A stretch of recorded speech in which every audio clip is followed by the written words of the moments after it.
My father smashed a landscaping brick directly into my face just because my fiancé refused to leave me for my own sister. As warm blood poured down my cheek, my mother simply took a delicate sip of her mimosa and laughed. She told me we would finally see if my fiancé still loved me, with a permanently scarred face. They truly thought they had finally broken me for good.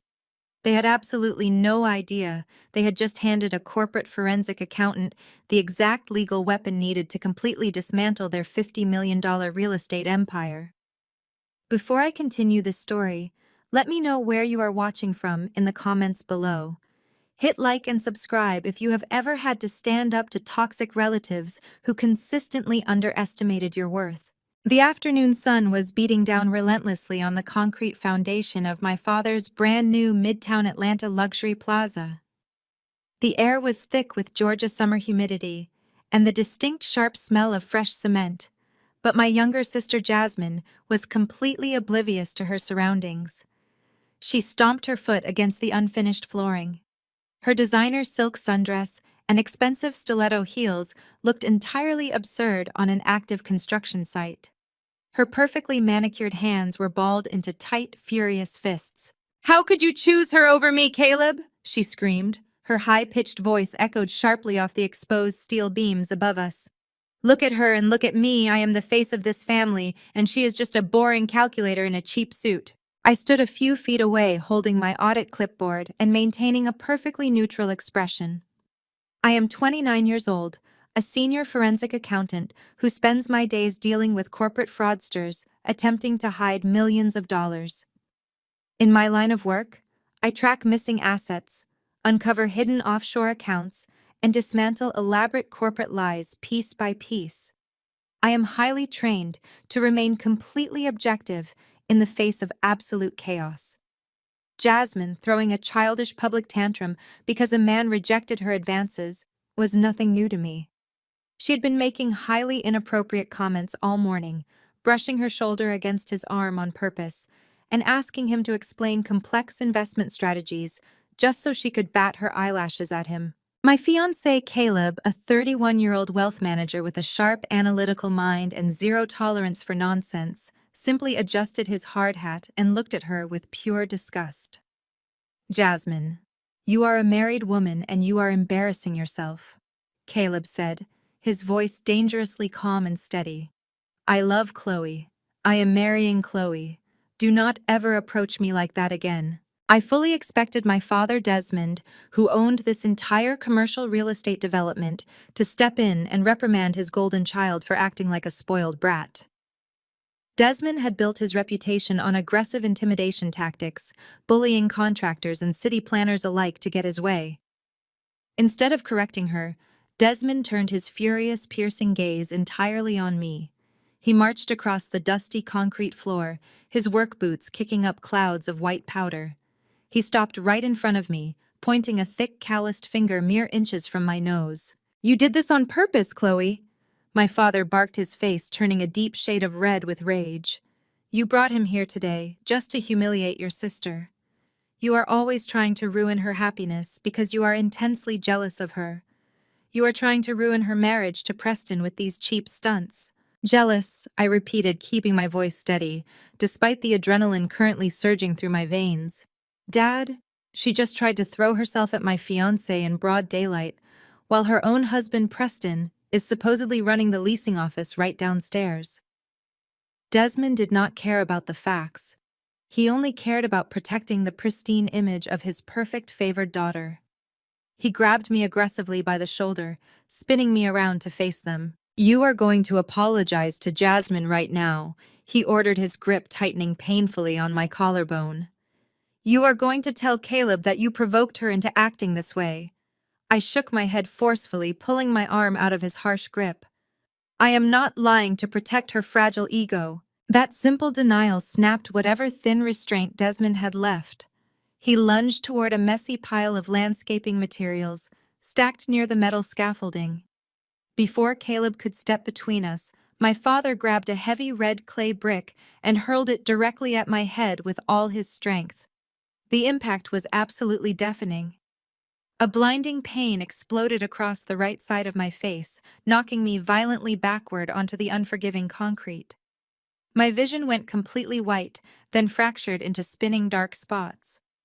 Blood immediately poured from a deep gash near my temple, blinding my right eye and soaking the clean collar of my white blouse. Caleb dropped to his knees beside me instantly, his hands frantically pressing his cloth handkerchief against my bleeding face to stop the flow.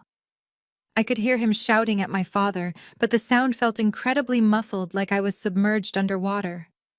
Through my uninjured eye, I looked up and saw my mother Valerie standing near the shaded VIP viewing tent. She was draped in expensive white linen, completely unbothered by the violence that had just occurred. She took a slow, deliberate sip of her orange mimosa and smiled down at me coldly. "Let us see if your little wealth manager still wants you with a scarred face," Valerie said, her voice dripping with cruel venom. "You have always been the ugly, clumsy one in this family.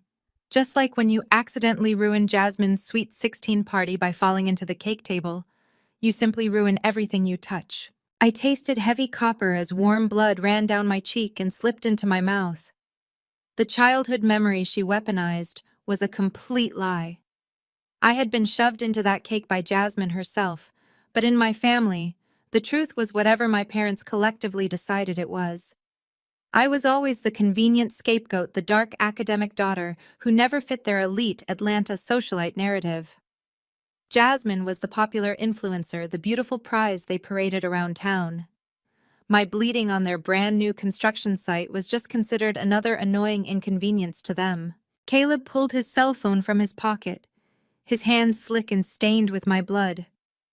"I am calling 911, he yelled, his voice shaking with pure protective fury. "You are going to jail Desmond for assault." My father did not show a single ounce of remorse or fear.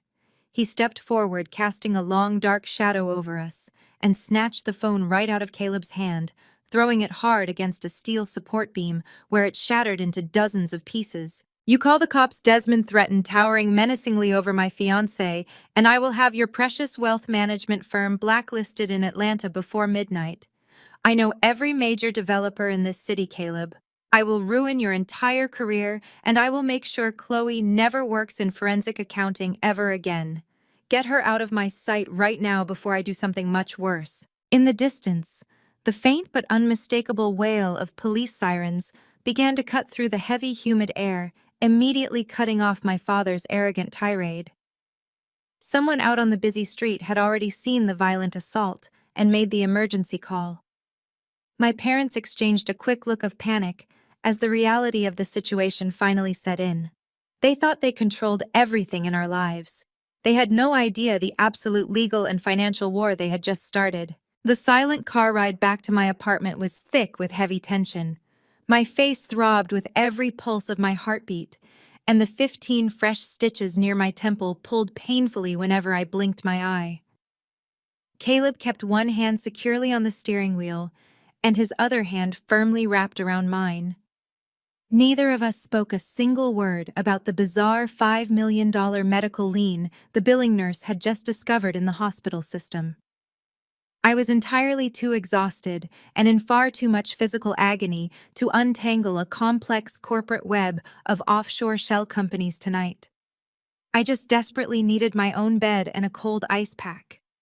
But peace is a luxury my family has never allowed me to have. The moment I walked through my front door and dropped my keys on the kitchen counter, my cell phone began to vibrate violently against the granite surface. It was not just one text message, it was dozens of notifications pouring in by the second, causing my phone screen to flash like a frantic strobe light. Caleb frowned deeply and reached for his own phone to check his alerts. I sank heavily onto the living room sofa and opened my social media apps to see what disaster was unfolding. There it was at the very top of my feed. Jasmine had already uploaded a highly edited, heavily filtered video to her massive online following. She sat in the front seat of her luxury vehicle, clutching a crumpled tissue to her chest. The bright ring light reflected perfectly in her wide, tear-filled eyes. I watched in absolute horror as my sister delivered the manipulative performance of a lifetime. She choked back fake sobs as she looked directly into the camera lens, putting on the ultimate show for her millions of devoted subscribers. Guys, I need to talk about something really traumatic that happened today, Jasmine whispered, her voice trembling with manufactured fear and vulnerability. My sister Chloe had a severe manic episode at our family construction site. She came at me completely unprovoked. She was out of her mind with jealousy and tried to physically attack me. My dad had to step in and use physical force just to protect me from her violent outburst. It was absolutely terrifying, and I am just so incredibly thankful my father was there to save my life. Please pray for Chloe to get the psychiatric help she desperately needs. The deceptive video already had over 2 million views. The comment section beneath the post was an absolute war zone of rabid fans calling for my immediate arrest. They were praising Desmond as a hero father who bravely protected his innocent daughter from a deranged attacker. They were digging up my personal information and posting it publicly for the world to see. Before I could even process the sheer audacity of her vicious lies, my phone screen switched to an incoming call from my boss at the corporate liquidation firm.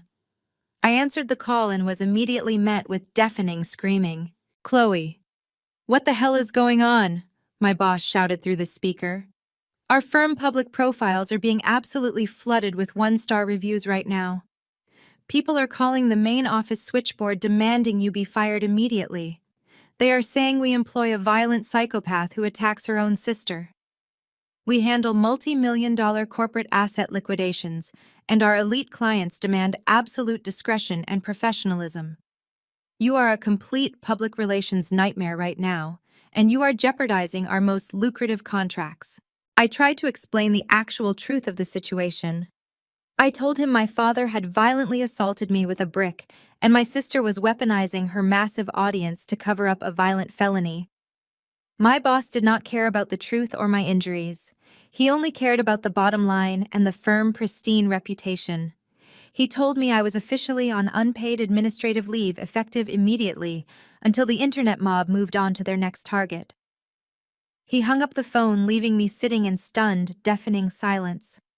I had just lost my family health insurance, my physical safety, and now my entire career all in the span of 4 miserable hours. Caleb paced the living room floor, his fists clenched in pure, unadulterated outrage as he listened to my side of the phone call. He grabbed his car keys and headed straight toward the front door, ready for a fight. "I am calling the police right now," Caleb declared, his voice echoing in the quiet apartment. "We are taking your hospital records, the graphic photographs of your stitches, and the emergency room medical report directly to the authorities tonight. We will sue her for defamation, and we will sue him for aggravated assault. They cannot get away with this, Chloe." I shook my head slowly, wincing as the small movement pulled sharply at my facial wound. I reached for my heavy work laptop on the coffee table and booted it up. "Do not bother Caleb," I said, pulling up my encrypted offshore database access software. "They did this exact same thing to me when I was 18 years old. Desmond and Valerie drained my entire college savings fund to pay off one of Jasmine's early credit card debts because she maxed it out on designer clothes. When I discovered the theft and threatened to go to the police, they beat me to the punch. They convinced our entire extended family and our tight-knit church community that I had stolen the money myself to fund a secret, dangerous drug habit. I was exiled from the family while Jasmine got a brand new luxury car as a reward. They control the narrative, Caleb. They always have, and they always will. But I control the money, and numbers never lie." My fingers flew rapidly across the illuminated keyboard, ignoring the intense throbbing pain radiating through my skull. I logged directly into the International Corporate Registry, bypassing the standard public searches. I needed to know exactly why a Cayman Islands shell company had placed a $5 million medical lien against my personal Social Security number. If my father was trying to ruin my life, I was going to financially ruin his entire empire. I used my senior forensic accounting credentials to aggressively access the deep offshore financial records. I traced the massive medical lien back to a holding company called Apex Holdings Incorporated. I meticulously followed the hidden money trail from the holding company to a highly secure private wealth trust hidden in the Caribbean. I deployed a tracking algorithm and cracked the trust registration documents. I stared at the primary beneficiary name listed brightly on the screen. The blood ran completely cold in my veins, and my breath caught in my throat. The shell company holding the $5 million lien against me was not registered to my father, Desmond. It was registered under Preston, Jasmine, perfectly polished country club husband. The two federal agents stepped forward into the lavish office, flashing their official golden credentials under the bright recessed lighting. Preston dropped his aggressive, threatening posture in an absolute instant. His arrogant smirk completely vanished, replaced by a sickening pale shade of terror as he stumbled backward against his mahogany desk. He stammered frantically, demanding to know what was going on, and threatening to call his high-powered corporate lawyers. Caleb stood tall and completely unfazed by the sudden panic in the room. He calmly explained to Preston that the federal agents were not actually there to arrest him today. They were simply there from the Financial Regulatory Commission to conduct a routine but highly thorough compliance audit on his luxury real estate brokerage firm. Caleb casually mentioned that as a licensed wealth manager, he was federally mandated to report any suspicious offshore wire transfers he uncovered during his professional duties. Preston gripped the edge of his desk, looking like he was about to physically vomit. He suddenly realized Caleb had triggered a massive federal audit just by making a single well-placed phone call. The two large security guards immediately released my arms and backed away toward the hallway, wanting absolutely nothing to do with federal investigators. I straightened my ruined white blouse, grabbed my thick stack of offshore financial documents from his keyboard, and walked right out of the office with Caleb by my side. We left Preston and Jasmine standing there in a state of absolute suffocating dread. As soon as Caleb and I got into his car in the underground parking garage, my cell phone started ringing aggressively. The screen displayed my father, Desmond, calling. I answered the phone and immediately put him on speaker so Caleb could hear every single word. Desmond was absolutely screaming on the other end of the line, his voice vibrating with pure, unhinged rage. He accused me of being a malicious traitor for bringing federal agents into his son-in-law private office. He said I was actively trying to destroy the entire family business just because I was throwing a childish tantrum over a tiny little scrape on my face. I touched the thick white medical bandage covering my temple, feeling a sharp spike of pain from the tiny little scrape that had required 15 stitches and nearly blinded my right eye. I told my father very clearly that he committed massive identity theft to secure a $5 million shadow loan and that I had all the proof. Desmond completely ignored my accusation and went straight for the throat just like he always did. He threatened to call the managing partners at Caleb firm and have him fired before the business day was over. He promised to use all his elite country club connections to ensure neither of us ever worked in the financial sector again. I did not even give him the satisfaction of a response. I just reached out and ended the call, leaving him shouting into the void. Less than 5 minutes later, my phone started ringing again. This time, it was my mother, Valerie. Her tone was entirely different from my father's explosive rage. She used that sickly sweet, highly manipulative voice she always adopted when she wanted to smooth over a public disaster and protect her precious family image. "Chloe, darling," she said, acting as if she had not just watched my father smash a brick into my skull. "You are tearing this family apart over a simple misunderstanding. Your father is under a tremendous amount of stress with the new Midtown Plaza, and you deliberately provoked your sister." Valerie then offered me what she genuinely believed was a reasonable compromise. She told me that if I just went back and apologized to Jasmine for being so jealous and dropped Caleb immediately for disrespecting my father, they would generously pay for my plastic surgery. She actually said they would hire the absolute best cosmetic surgeon in Atlanta, so I would not have to walk around looking like a scarred monster for the rest of my life. The sheer toxic cruelty of her offer took my breath away. She valued a fake apology to her golden child more than her own daughter's physical safety and basic human dignity. I told my mother I would rather walk around looking like a monster forever than actually be a monster like her. Then I hung up the phone and permanently blocked her number. Caleb drove us straight back to my apartment so I could properly recover, but rest was the absolute last thing on my mind. I immediately set up a highly secure workstation on my dining room table, connecting my heavy work laptop to multiple encrypted servers. If my family thought they could intimidate me into backing down, they were completely wrong. I pulled up the primary financial architecture of Desmond Real Estate Development Company. He had dozens of dummy corporations and shell entities designed specifically to hide his massive debts and shield his personal assets. I started cracking his administrative passwords one by one, using a backdoor entry protocol I discovered years ago when I first became a forensic accountant. As the firewall dropped and his private corporate ledgers flooded my screen, I let out a bitter, exhausted laugh. I pointed to the chaotic financial mess on the monitor and looked up at Caleb. Dad always told me I was way too stupid to handle the family accounts. I muttered, my fingers flying rapidly across the keyboard.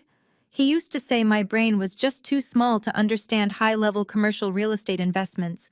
Now I know he just did not want me to see the absolute rot hiding behind his fake empire.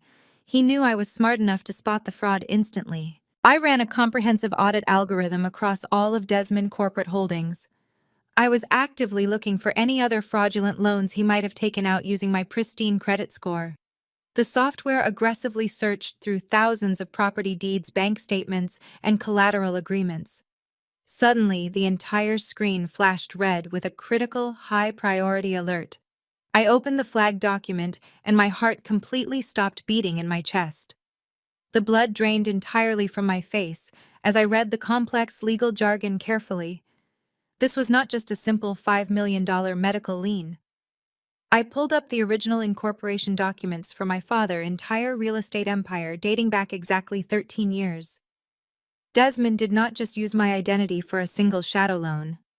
He had legally forged my signature to make me the sole personal guarantor of his entire failing corporate structure when I was just 18 years old. He had systematically transferred all the terminal corporate debt to my name, right under my nose while I was away at college.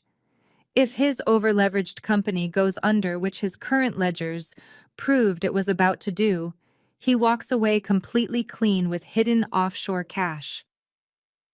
Meanwhile, I will be held entirely responsible for over $50 million in defaulted commercial loans, and I will be the one going to federal prison for his massive financial crimes. The blue light of my laptop screen illuminated Caleb's horrified expression as we both stared at the forged guarantor documents. My father had not just stolen my identity to secure a single construction loan. He had weaponized my entire financial future. When I was just 18 years old, Desmond had systematically forged my signature across dozens of digital commercial loan agreements. He had legally bound me as the sole guarantor for his entire $50 million real estate empire. Every single failing strip mall, every over-leveraged apartment complex, and every sinking midtown plaza was anchored directly to my social security number. I furiously typed new commands into the terminal, pulling up Desmond active cash flow ledgers. The financial picture was infinitely worse than a simple failing business. Desmond was actively bleeding his own company dry. He was frantically transferring massive sums of liquid capital into Preston offshore Cayman Islands shell accounts disguised as consulting fees and material expenses. He was intentionally tanking his own corporate structure. He is preparing to file for Chapter 11 bankruptcy. I said, my voice dropping to a harsh whisper. Look at these asset transfers, Caleb. He is hiding all the liquid cash offshore so the courts cannot touch it. The second his company officially declares bankruptcy, the federal commercial lenders will instantly default to the sole guarantor to collect the $50 million. Caleb clenched his jaw, staring at the cascading numbers. They will come directly after you, Chloe. And because these are federally backed commercial loans, the moment they discover the fraudulent financial statements Desmond submitted under your name, you will be the one facing federal wire fraud charges. You will go to prison for his crimes. I checked the timestamps on the offshore transfers. The frequency was accelerating rapidly. Desmond was rushing the process because he knew I was actively digging into his files. He was going to file the bankruptcy paperwork by Monday morning. I was in an absolute race against time. If that bankruptcy filing hit the federal docket before I could freeze the associated bank accounts, my entire life was completely over. I slammed the laptop shut and grabbed my coat. "We are going to First Atlanta Trust," I told Caleb, grabbing my keys. "They hold the primary commercial accounts for his development firm. I have to freeze the corporate assets before he can drain the last of the cash and file the paperwork." The drive into the financial district was tense and silent. My face throbbed relentlessly with every bump in the road, but the physical pain was entirely muted by the sheer adrenaline flooding my system. We marched through the heavy brass doors of First Atlanta Trust, ignoring the bewildered tellers, and headed straight for the executive management suites. I demanded to see the senior branch manager immediately. Richard Sterling was a pompous, silver-haired executive who looked like he had been manufactured in the exact same country club laboratory as my father. He sat behind a massive glass desk, wearing a smug, superior expression that instantly made my blood boil. I slammed my printed evidence directly onto his pristine blotter, demanding an immediate administrative freeze on all Desmond Wilson corporate accounts due to fraudulent guarantor documentation and active identity theft. Sterling leaned back in his expensive chair and let out a dismissive, patronizing sigh. He recognized me immediately. He was one of Desmond's regular golf buddies. He looked at the medical bandages covering my face with a mixture of amusement and utter disdain. "Chloe, you need to calm down," Sterling said, clasping his hands together. "Your father warned me you were having a severe mental health episode today. He said you might come in here making wild, unfounded accusations. I cannot just freeze multi-million-dollar commercial accounts based on the hysterical demands of a disgruntled daughter. Now excuse me for a moment while I review these papers." Sterling stood up and stepped out of his office, pulling his cell phone from his pocket. Through the glass walls, I watched him dial a number and speak frantically into the receiver. He was tipping off my father. He was giving Desmond the exact warning he needed to initiate the final offshore transfers. Sterling returned a minute later, looking entirely too confident.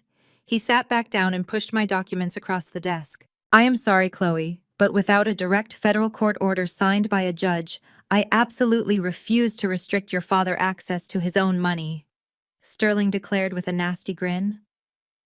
"Now I suggest you leave my bank before I call security and have you arrested for trespassing." He thought I was just a desperate, helpless daughter throwing a tantrum. He completely forgot that I am a senior corporate liquidator who dismantles corrupt financial institutions for a living. I did not argue. I did not yell. I simply opened my laptop right there on his desk and tethered it to my mobile hotspot. "You are right, Richard," I said, my fingers flying across the keys in a blur of motion. "You definitely need a federal order. But I do not need your permission to get one." I bypassed his branch authority entirely. I used my elite senior liquidator credentials to access the Federal Reserve secure regulatory portal. This was the exact administrative system used by the government to shut down banks suspected of laundering money or financing terrorism. I typed in the specific routing numbers for First Atlanta Trust and cross-referenced them with Desmond corporate accounts. In the primary action field, I filed a direct immediate administrative freeze on the entire institution, citing verified suspicion of multi-million-dollar wire fraud and executive identity theft. I hit enter. A bright green confirmation banner flashed across my screen. I turned the laptop around so Sterling could see it clearly. "I just flagged your entire branch through the Federal Reserve," I stated, my voice radiating absolute lethal calm. "Every single account associated with Desmond Wilson is now locked under a federal anti-fraud mandate. If you authorize the transfer of a single penny out of those accounts before a federal judge reviews my evidence, you will be indicted as a willing co-conspirator in a $50 million wire fraud scheme. You will lose your banking license, your pension, and your freedom. Have a wonderful afternoon, Richard." Sterling's face drained of all color, turning a sickly shade of gray. His mouth opened and closed, but no sound came out. Caleb and I did not wait for a response.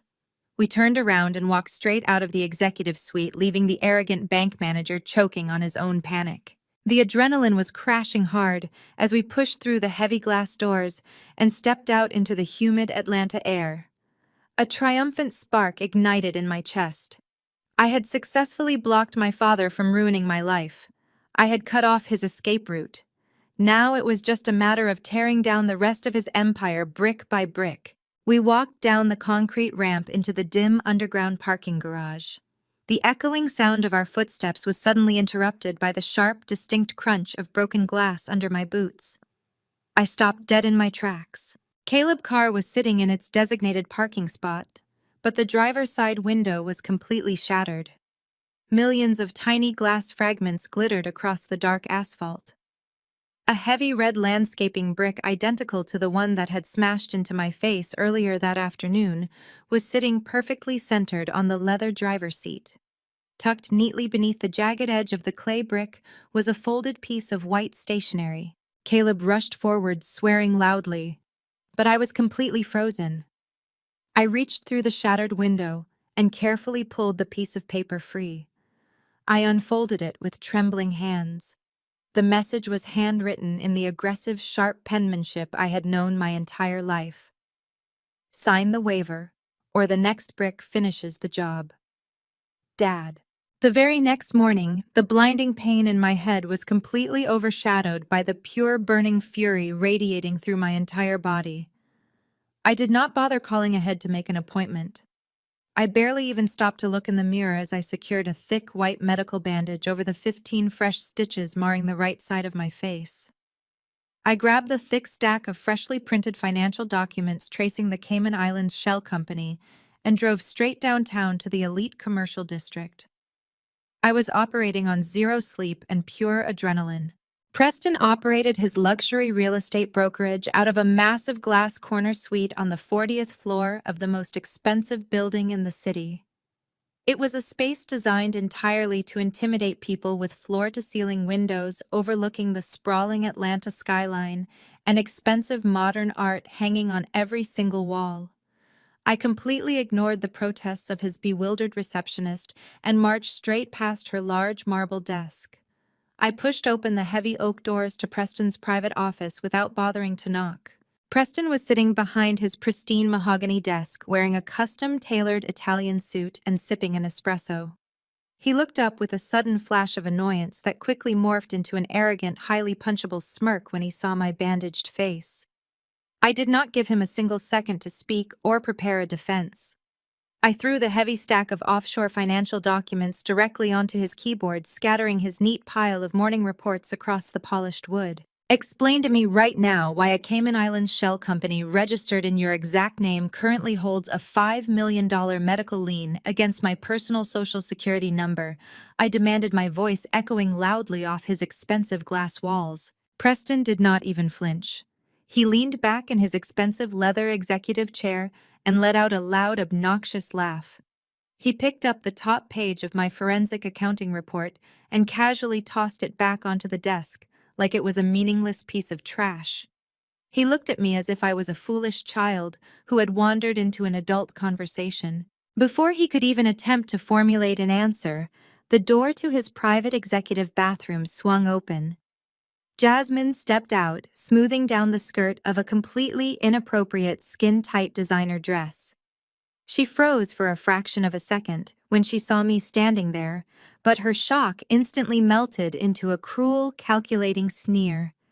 She slowly walked over to stand behind her husband, placing her perfectly manicured hands protectively on his broad shoulders. "Oh my God, look at your face!" Jasmine mocked, pointing a delicate finger at my thick medical bandages. "You actually look like a movie monster, Chloe. It is absolutely repulsive. I cannot believe they let you walk through the building lobby looking like a complete freak. I guess that stupid little wealth manager of yours must have a weird fetish if he is still willing to be seen in public with a scarred spinster like you." I completely ignored her pathetic high school bullying tactics and kept my one good eye entirely focused on Preston. "Answer the question, Preston," I said coldly, gripping the edge of his desk. "You stole my identity. You placed a massive fraudulent lien against my name. That is a federal crime, and you are going to explain exactly how you pulled it off." Preston smirked again and took another slow sip of his espresso, setting the cup down with a deliberate clink. "I did not steal anything, Chloe," he said, his tone dripping with condescending superiority. "Your father practically handed your identity to me on a silver platter." Desmond was completely overextended on his credit. He desperately needed a massive influx of cash to finish framing that new luxury midtown plaza. No legitimate bank in the state of Georgia was going to lend him another dime because he is drowning in hidden debts and pending lawsuits. But you, Chloe, you have a completely pristine credit history. You have no debt, no mortgages, and a perfect financial record. You are the ultimate blank check. Jasmine giggled, tracing her fingers along Preston's collar. Daddy knew you would never agree to help the family, Jasmine added maliciously. You are too selfish and obsessed with your own little career. So he just sold your identity to Preston as collateral for a private shadow loan. Preston set up the offshore shell company and funded the plaza construction. Your name is on the hook for all $5 million. If the plaza fails, you go bankrupt. If you try to fight it, we will just bury you in legal fees until you break. You are both completely delusional, I said, staring at them in absolute disbelief. You committed massive wire fraud and identity theft. Did you honestly think a senior forensic accountant would not find a $5 million shadow lien attached to her own social security number? You handed a financial investigator the exact paper trail needed to put you both in federal prison. Preston slammed his coffee cup down on the desk, his arrogant facade slipping into pure, unadulterated aggression. He reached over and slammed his hand down on the intercom button. "Security, get up to my office immediately," Preston shouted into the speaker. "I need a crazy woman removed from the premises right now." He stood up, towering over the desk, and pointed a threatening finger directly at my face. "You are not going to do anything, Chloe. I am completely untouchable in this city. My firm brings in hundreds of millions of dollars. The rich write the rules and people like you just follow them. You are nothing but a jealous, scarred spinster trying to ruin your sister's perfect marriage because you know you will never be half the woman she is. Nobody is ever going to believe a hysterical, jealous woman over a respected real estate mogul and a prominent developer like your father." I did not back down a single inch. I stood my ground as the heavy office doors flew open behind me and two large security guards rushed into the room. I raised my left wrist and deliberately tapped the face of my sleek black smartwatch. The small red recording light stopped blinking. "I do not need them to believe a hysterical woman, Preston," I said, my voice dropping to a dangerous, icy whisper. "I just need them to listen to the crystal-clear audio recording of you fully admitting to $5 million worth of federal wire fraud and identity theft. I recorded every single word of your arrogant little confession." Preston's face drained of all color. His smug smile vanished instantly, replaced by absolute sheer panic. Jasmine let out a high-pitched gasp and backed away from the desk as if it had suddenly caught fire. "Grab her!" Preston yelled at the security guards, his voice cracking with desperation. "Take her watch. Do not let her leave this room with that recording." The two massive security guards lunged forward, grabbing my arms roughly and yanking me backward toward the exit. I did not struggle. I did not scream. I just kept my eyes locked directly on Preston's terrified face, watching his entire world crumble in real time. Just as the guards were about to drag me forcefully out into the hallway, the heavy glass doors of the executive suite swung wide open. Caleb walked calmly into the room, looking completely composed in his tailored charcoal suit. He did not look at the security guards holding me. He did not look at Jasmine cowering behind the desk. He looked straight at Preston. Behind Caleb, two tall men with severe expressions stepped into the plush office. They were wearing dark conservative suits and holding up golden federal badges that caught the morning light perfectly. "She might be leaving, Preston," Caleb said, his voice ringing out with absolute triumphant authority. "But they are not." I stared at the jagged handwriting on the crisp white paper. The sharp letters practically bled with my father's arrogant malice. Caleb snatched the note from my trembling fingers, and his face contorted with a mixture of absolute horror and protective rage. He looked at the heavy red landscaping brick sitting amidst the sea of shattered safety glass on his leather driver's seat. "We are leaving right now," Caleb said, his voice vibrating with urgency.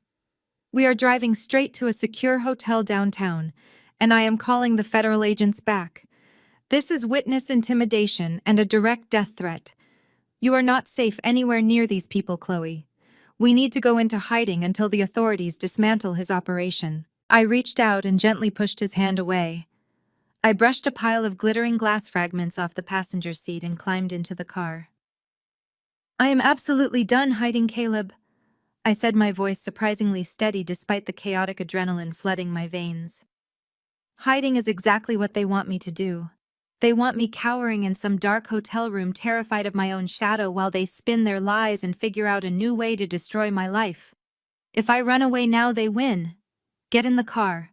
We are going to Buckhead. Caleb stared at me as if I had completely lost my mind, but he did not argue. He carefully cleared the brick and the remaining glass from his seat before starting the engine.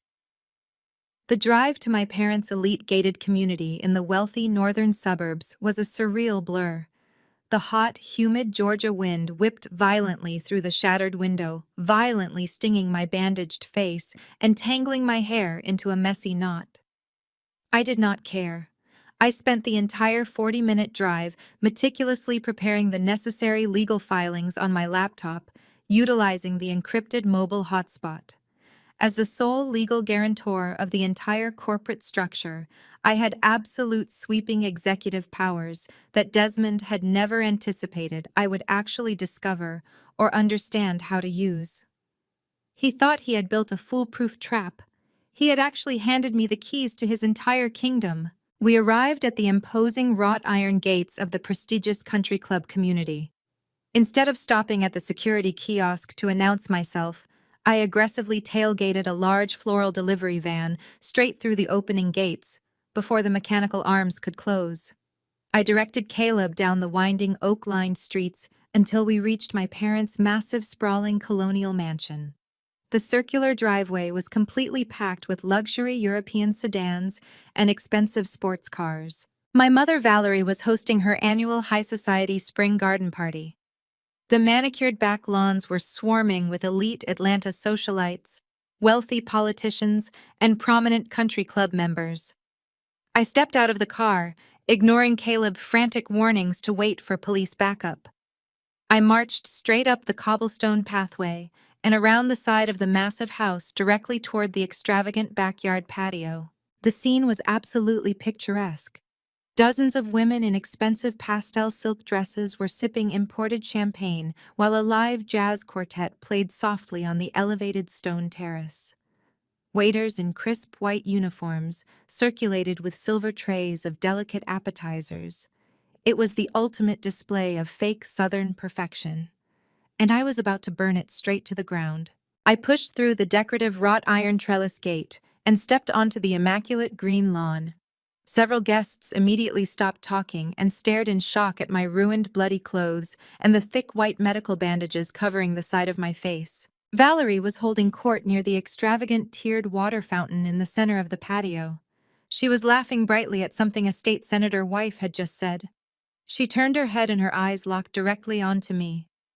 Her perfect porcelain smile vanished in an instant, replaced by a look of absolute sheer panic.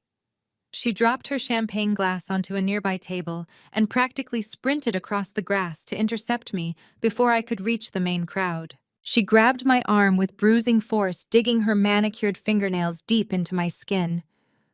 "What the hell are you doing here?" she hissed, her voice a venomous whisper meant only for my ears. "You are ruining my event. Get out of here right now before I call the police and have you arrested for trespassing." I yanked my arm out of her harsh grip and took a deliberate step forward. "I am not going anywhere, Mom," I said loudly, ensuring my voice carried over the soft jazz music. Valerie panicked. She realized she could not physically force me off the property without causing a massive scene, so she immediately pivoted to her favorite defensive strategy. She turned toward her wealthy friends and plastered a look of devastating maternal heartbreak across her face. "I am so sorry, everyone," Valerie announced loudly, projecting her voice so the entire garden party could hear. "Please excuse this terrible disruption. My daughter Chloe is having a severe drug-induced psychotic break. She has been struggling with heavy narcotics for years and she is completely out of her mind right now.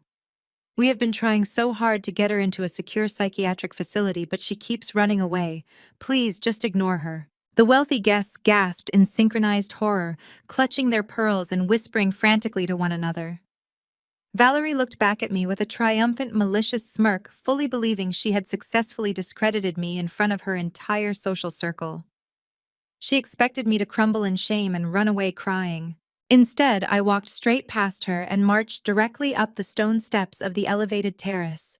The jazz quartet stopped playing immediately as I stepped right into the middle of their setup. I reached out and yanked the silver microphone off its heavy iron stand.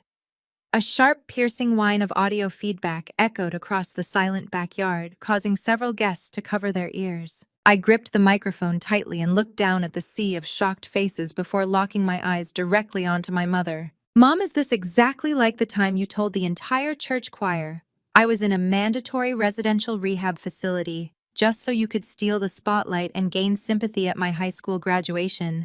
I asked, my voice echoing loudly through the massive outdoor speakers. "Or is this like the time you and Dad drained my entire college savings account to pay off Jasmine's massive credit card debts and then told the entire family I stole the money to buy illegal drugs?" You have always been a fantastic storyteller, Valerie, but today your audience is finally going to hear the actual truth. The silence in the backyard was absolutely deafening. Nobody moved a single muscle. Valerie's face turned a brilliant shade of crimson as her wealthy friends turned to stare at her with mounting suspicion and disgust. Before I could continue exposing her decades of toxic lies, the heavy glass patio doors at the back of the mansion violently slammed open. Desmond charged out of the house like a raging bull. His face was purple with uncontrolled fury, and his fists were balled so tightly his knuckles were completely white. He had clearly just received the frantic phone call from his bank manager regarding the federal freeze on his corporate accounts. He spotted me standing on the terrace with the microphone and let out a guttural roar of pure anger. "Shut your mouth, you ungrateful little brat!" Desmond bellowed, charging aggressively across the patio, tearing through the crowd of terrified socialites. "Give me that microphone right now before I throw you off this property myself." He lunged up the stone steps, reaching out violently to rip the equipment from my hands. I did not step back. I did not flinch. I stood my ground and looked down at him with absolute unyielding authority. I reached into my coat pocket and pulled out the thick stack of freshly printed and officially notarized corporate restructuring documents I had finalized during the car ride over. I held the heavy stack of papers up in the air for just a second, ensuring Desmond recognized exactly what they were. Then I casually opened my hand and dropped the entire stack of documents directly into the rushing water of the ornate tiered fountain beside the stage. "By the way, Dad," I said, my amplified voice ringing out with absolute devastating finality, "I did not just freeze your corporate bank accounts today. Since you illegally made me the sole legal guarantor of your entire fraudulent financial empire, I hold absolute unilateral executive power over all your assets. I just legally fired you from your own company. You have absolutely nothing left." Desmond stood completely paralyzed on the stone steps of the terrace. The color rapidly drained from his weathered face as the absolute reality of my words finally hit him. The arrogant, untouchable real estate mogul was suddenly reduced to a trembling, desperate old man right in front of his elite social circle. He lunged forward, screaming a string of vicious obscenities and demanding I hand over the restructuring documents, but Caleb quickly stepped between us, acting as a human shield. Caleb grabbed my arm and guided me smoothly through the crowd of stunned, silent socialites. Valerie was wailing hysterically near the tiered fountain, her perfect high society garden party completely and utterly ruined. We walked right out the front gates of the mansion and got back into Caleb's car, leaving my parents to face the suffocating music of their own destruction. Caleb drove us straight out of the wealthy northern suburbs and headed deep into the city. We needed a secure base of operations away from my vulnerable apartment. He drove to a high-security boutique hotel downtown and booked a luxury corner suite under a corporate alias, paying for the entire week in cash to avoid any digital tracking. Once we were safely inside the suite with the heavy deadbolts locked, I immediately fired up my heavy work laptop and tethered it to the encrypted servers. The administrative freeze was fully active and the corporate takeover was locked into the Federal Registry. Desmond was completely locked out of every single corporate portal, every commercial bank account, and every digital ledger he had ever owned. I watched the system logs light up like a chaotic Christmas tree as he frantically tried to use his old executive passwords to regain entry. Each desperate attempt was met with a brutal flashing access denied notification. He was losing his mind. He was trapped in a financial cage of his own making, and I held the only key. The tension in the hotel suite was thick and suffocating. Caleb was pacing the hardwood floor, making discreet phone calls to federal regulatory contacts to ensure the freeze remained uncontested. I was aggressively monitoring the server logs for any sign of a backdoor breach. Then a soft, hesitant knock echoed through the heavy wooden door of our suite. Caleb stopped pacing and motioned for me to stay put while he checked the security peephole. Desmond had obviously used his elite private security connections to track Caleb's license plate to the hotel parking garage. Caleb let out a sharp, exhausted sigh and unlocked the deadbolt. Jasmine stepped into the room. She looked absolutely pathetic. Her expensive designer makeup was completely smeared down her cheeks, and her silk dress was rumpled.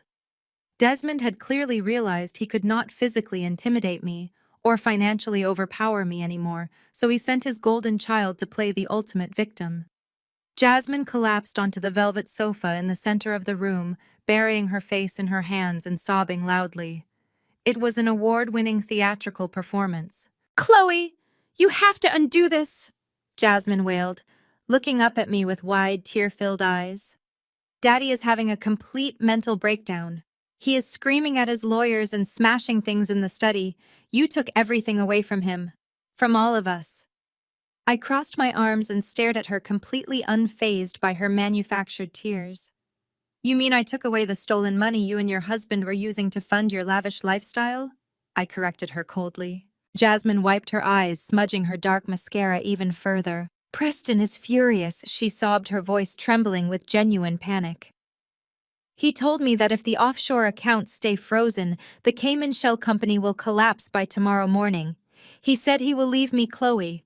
He will file for divorce and leave me with absolutely nothing. You know exactly how he is about money. He only married me because of the family wealth. If the money stops flowing, he is gone." She jumped up from the velvet sofa and grabbed my arm, her perfectly manicured nails digging painfully deep into my sleeve. "You have to give the company back right now. You have always been the strong one, Chloe. You know how to survive on your own.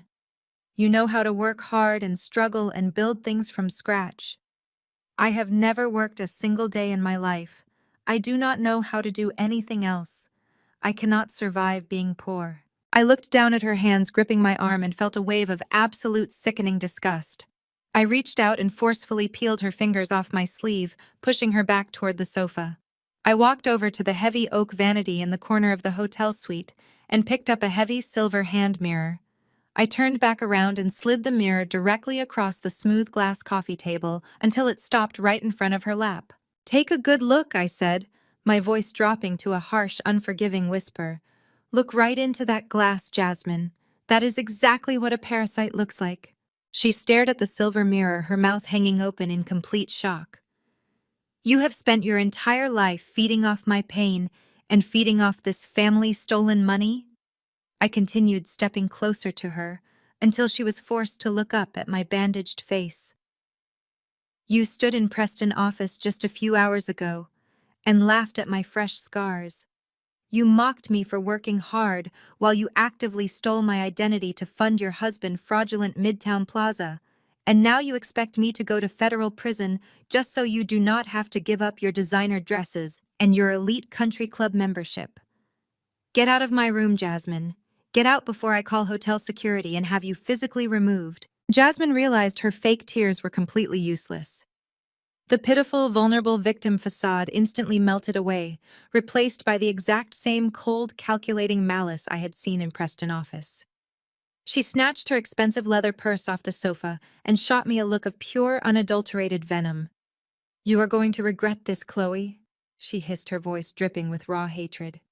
"You are going to lose absolutely everything." She spun around on her heels and marched aggressively toward the heavy wooden door. Caleb was standing near the entryway, holding the door open for her with a stern expression. As Jasmine brushed past him, she intentionally bumped her shoulder hard against his chest. It looked like a petty, childish gesture of lingering anger, but my eyes caught the rapid, subtle movement of her hand. As she collided with Caleb, she swiftly unzipped the side pocket of his leather laptop bag resting on the entryway console. In one fluid, seamless motion, she slipped a small silver USB drive directly into the bag and zipped it shut before stepping out into the brightly lit hallway. The heavy door clicked closed behind her, leaving Caleb and me alone in the silent suite, completely unaware of the digital bomb she had just planted in our possession. The digital bomb detonated less than 12 hours later. The harsh ringing of Caleb's cell phone shattered the quiet calm of our hotel suite just before dawn. Caleb answered groggily, but within seconds, he was sitting bolt upright on the edge of the mattress. The color completely drained from his face, leaving him looking like a ghost in the dim morning light. He ended the call and stared blankly at the dark hotel wall. "The Securities and Exchange Commission just raided my firm," Caleb said, his voice hollow and trembling with shock. "My managing partner just suspended me indefinitely. The federal agents flagged my specific terminal and my personal administrative accounts for massive insider trading and unauthorized offshore market manipulation. They have frozen my wealth management license pending a full criminal investigation." I sat up, throwing the heavy hotel blankets aside. "That is completely impossible," I said, moving quickly toward the desk where our equipment was set up. "You have not authorized a single trade outside of your standard client portfolios in months." Caleb walked over to his leather messenger bag sitting on the entryway console. He reached inside and pulled out the small, sleek silver USB drive Jasmine had slipped into the side pocket the night before. He held it up between his fingers, his expression morphing from shock into pure, self-directed rage. "I found this loose in the bottom of my bag this morning when I woke up early to check the Asian markets." Caleb explained, his voice tight with anger. "I thought it was one of my encrypted offline client drives that had slipped out of its protective case. I plugged it into my laptop just to verify the directory path. The second the metal contact hit the port, my screen flashed black. It must have executed a silent auto-run script the moment my computer connected to my firm virtual private network." He dropped the silver drive onto the glass coffee table like it was physically burning his skin. "Jasmine did not come here to beg Chloe. She came here to plant a Trojan horse." Before I could even process the sheer magnitude of the sabotage, my own cell phone began vibrating aggressively on the nightstand. The screen boldly displayed my father name. I answered the call and immediately put Desmond on speaker so Caleb could hear the incoming threat. "Good morning, Chloe!" Desmond practically sang into the receiver. His voice was dripping with absolute arrogant triumph. He sounded like a man who had just won the lottery instead of a man who had been legally locked out of his own failing empire just yesterday. "I hope you are enjoying your little hotel stay," Desmond gloated. "I told you I was untouchable. You really thought you could outsmart me with a few fancy keystrokes and an administrative freeze. You thought you could just steal my life work. Well, I decided to return the favor. I hear the SEC is currently tearing apart your fiancé pristine little wealth management firm." "Caleb and I are not engaged," I said coldly, refusing to give him the satisfaction of hearing panic in my voice. "Oh, do not split hairs with me, little girl." Desmond laughed harshly. "Boyfriend, fiancé, whatever he is to you, he is currently the prime suspect in a massive federal insider trading ring. The digital evidence linking his terminal to illegal offshore accounts is absolutely airtight. The feds are going to put him away for decades. Now here are my terms. You are going to log back into that Federal Reserve portal right now. You are going to completely lift the administrative freeze on all my corporate accounts, and you are going to legally reinstate my executive authority. Give me my company back or your fiancé goes to federal prison before the sun goes down." He did not wait for my answer. He simply ended the call, leaving the dial tone echoing loudly through the tense hotel suite. Caleb sank onto the edge of the velvet sofa, resting his head heavily in his hands. He was a brilliant wealth manager with a spotless ethical record, and Desmond had just framed him for a career-ending federal crime. "They have everything they need to indict me," Caleb whispered in quiet defeat. The malware must have spoofed my IP address and generated a fake transaction history directly from my authenticated login. I am finished, Chloe. I did not panic. I did not cry. I looked at Caleb and felt a cold, sharp clarity wash over my entire mind. I walked over to the glass coffee table and picked up the silver USB drive. Look at me, Caleb, I commanded, my tone radiating absolute authority. They rely on brute force because they lack intellect. Desmond solves every single problem in his life with a hammer. He throws bricks through car windows. He bribes bank managers. He frames innocent people to get his way. But he does not understand the actual architecture of the systems he is trying to manipulate. Let us show them how real auditors fight. Caleb looked up, his eyes searching my face for any sign of doubt. He found none. We immediately sprang into action. I refused to plug the infected drive back into a network-connected machine. Instead, I pulled a completely clean burner laptop from my travel bag. I disabled the wireless card, physically removed the internal antenna, and created a completely isolated digital sandbox environment. We plugged the malicious silver drive into the isolated terminal and watched the payload activate in a contained vacuum. For the next 2 hours, Caleb and I sat shoulder to shoulder, dissecting the malicious code line by line. We were not just reading the malware, we were actively reverse engineering it.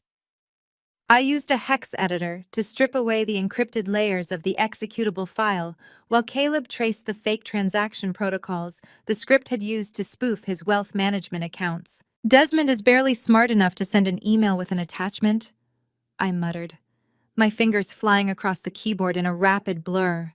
There is absolutely no way he coded a custom Trojan horse capable of bypassing bank-level enterprise security. He hired someone to build this, and whoever built it left digital fingerprints. We bypassed the surface-level spoofing and dug straight down into the root directory of the malware. Every piece of sophisticated malicious code has to phone home to a command server to dump its stolen data. We just needed to find the exact routing address the script was designed to communicate with. Caleb isolated the hidden transmission command buried deep within the fake transaction ledger. I ran a comprehensive trace route protocol on the embedded command signal, watching the raw data bounce across a series of international proxies on my screen. The signal leaped from a dummy server in Russia to a masked node in Brazil, before finally dropping its encrypted shield and landing squarely on its final destination, right here in Atlanta. I stared at the final IP address glowing brightly on the dark terminal screen. A grim, victorious smile spread across my face. The trace did not lead back to Desmond Real Estate Development Firm. The signal did not bounce back to my father. I turned the laptop screen so Caleb could see the final unmasked digital destination. The malicious software that had just framed him for federal insider trading was routing its stolen data directly to a private secure server located at Preston Luxury Real Estate Brokerage. I stared at the glowing IP address on the dark terminal screen as the absolute brilliance of the deception washed over me. Desmond was a loud, aggressive bully who smashed windows and screamed threats, but Preston was a silent, calculated predator. My father genuinely believed he was the one in control, using Preston offshore shell companies to hide his failing corporate assets. But Preston had been playing my father for an absolute fool. Preston had used Desmond's chaotic and loud bankruptcy preparations as the perfect smokescreen to quietly plant federal malware on Caleb's laptop. Preston knew that as a senior corporate liquidator, I was the only person smart enough to unravel their entire financial conspiracy. By framing my partner for federal insider trading, Preston was attempting to neutralize my only ally and force me into submission. We cannot just submit this IP trace to the Securities and Exchange Commission.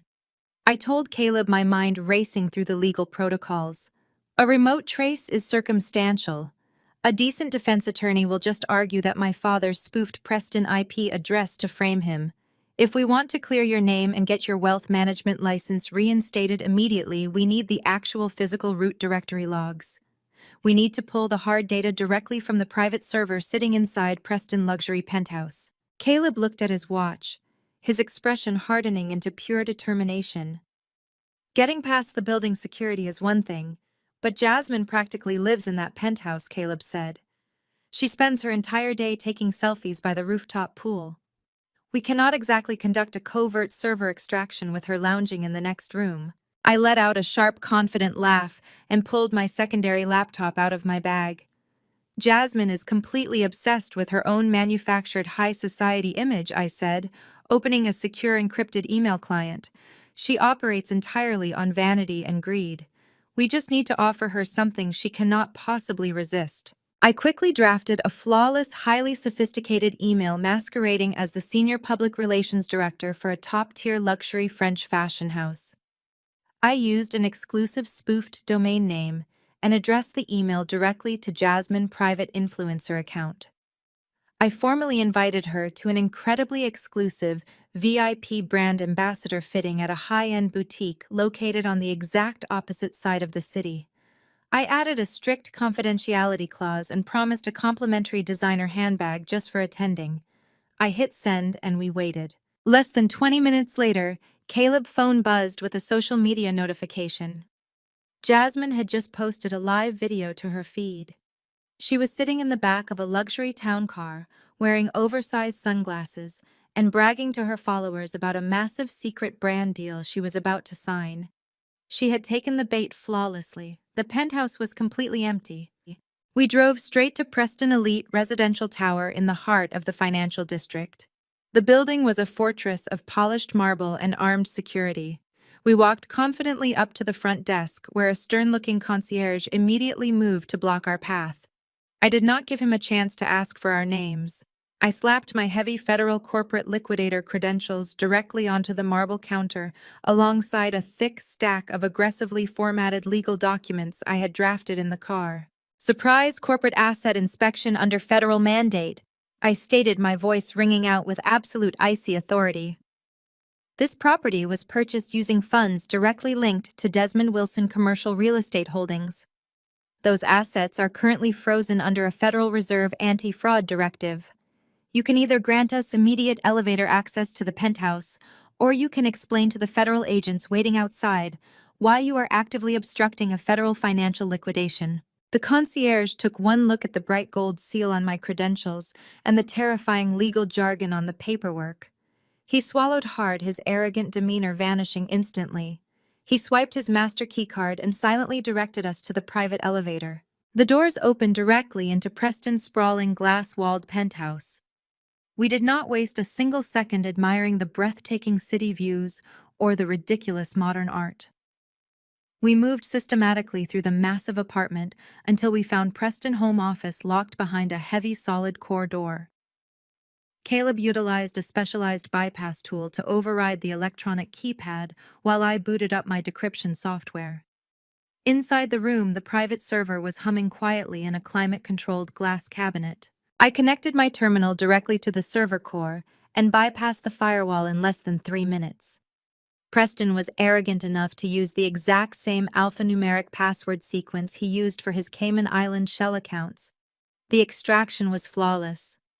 I pulled the raw, unedited root directory logs, proving unequivocally that the insider trading malware had originated from this exact server. Caleb's name was completely cleared. As the download finished, I noticed a large abstract painting hanging slightly off-center on the far wall. I walked over and pulled the heavy canvas aside, revealing a sleek biometric wall safe embedded directly into the steel framework. Preston had clearly spent a fortune on security, but he was fundamentally lazy. I wiped the keypad with a dusting cloth, illuminating the specific numbers he pressed most frequently. It took me exactly 4 attempts to crack the sequence using his offshore account routing digits. The heavy steel door clicked open. Inside the safe, resting beneath a stack of untraceable bearer bonds, was a thick manila folder labeled with Jasmine's full legal name. I pulled the folder out and opened it, expecting to find divorce papers or hidden prenuptial agreements. Instead, my blood turned completely to ice. It was a massive, comprehensive life insurance policy taken out on Jasmine exactly 3 weeks ago. The payout was a staggering $10 million. I flipped to the secondary clauses and my stomach violently dropped. Preston had paid an exorbitant premium for a highly specific double indemnity clause covering accidental death or fatal domestic trauma. He was not just planning to divorce Jasmine when the stolen money ran out. He was actively planning to murder her for the insurance payout. I stood in the center of the lavish penthouse, staring at the chilling documents in my hands. A heavy, suffocating silence fell over the room as Caleb walked over and read the insurance policy over my shoulder. He let out a sharp breath, stepping back from the safe, as the sinister reality of Preston Grand Design finally clicked into place. Preston had set up my father to take the fall for the corporate bankruptcy. He had framed Caleb to eliminate the only financial threat. And he had insured Jasmine to guarantee his own spectacular wealthy escape. A dark, conflicted storm raged in my mind. Jasmine was a horrible, toxic person. She had watched our father smash a landscaping brick into my face, and she had actively mocked my bleeding scars. She had gleefully helped steal my identity, and she had spent her entire adult life trying to make me feel small and worthless. A dark, vengeful part of my brain whispered that she absolutely deserved whatever fate Preston had planned for her. She had willingly attached herself to a parasite, and now the parasite was going to consume her. Caleb placed a warm, steady hand on my shoulder, breaking me out of my dark spiral. He looked at the documents and then looked directly into my eyes, his expression completely unwavering. "We destroy them with the law, Chloe." Caleb said, his voice a grounding force of absolute morality. "We destroy them with forensic evidence and federal indictments. We do not destroy them with blood. If we walk out of here and let him kill her, we are no better than they are." He was entirely right. I refused to let their toxic rot infect my soul. I pulled out my secure phone and snapped several high-resolution photographs of the $10 million life insurance policy, making sure the double indemnity accidental death clause was perfectly legible. I routed my phone through 3 different anonymous international proxies and sent the images directly to Jasmine's private number. I added a single stark message. "He is not leaving you. He is liquidating you. Run." I imagined the sheer panic that should have gripped Jasmine when she opened those messages, but I had severely underestimated the absolute depth of her narcissism and delusion. Across town, sitting in an empty boutique waiting for a brand ambassador fitting that was never going to happen, Jasmine received my anonymous text. Instead of recognizing the very real death sentence staring her in the face, her toxic vanity completely overrode her survival instincts. She looked at the multi-million-dollar insurance documents and actually laughed. She genuinely believed that I was so insanely jealous of her perfect marriage that I had maliciously photoshopped fake legal documents just to ruin her day. Jasmine immediately took a screenshot of the anonymous warning and forwarded the entire terrifying package directly to Preston's personal cell phone. She added her own mocking message complaining about my pathetic jealous attempts to destroy their flawless high society romance. She thought she was proving her loyalty to her powerful husband. She had no idea she had just triggered the final explosive countdown. We were still standing in the penthouse office when Caleb's phone intercepted the massive spike in data traffic rushing through Preston's private server.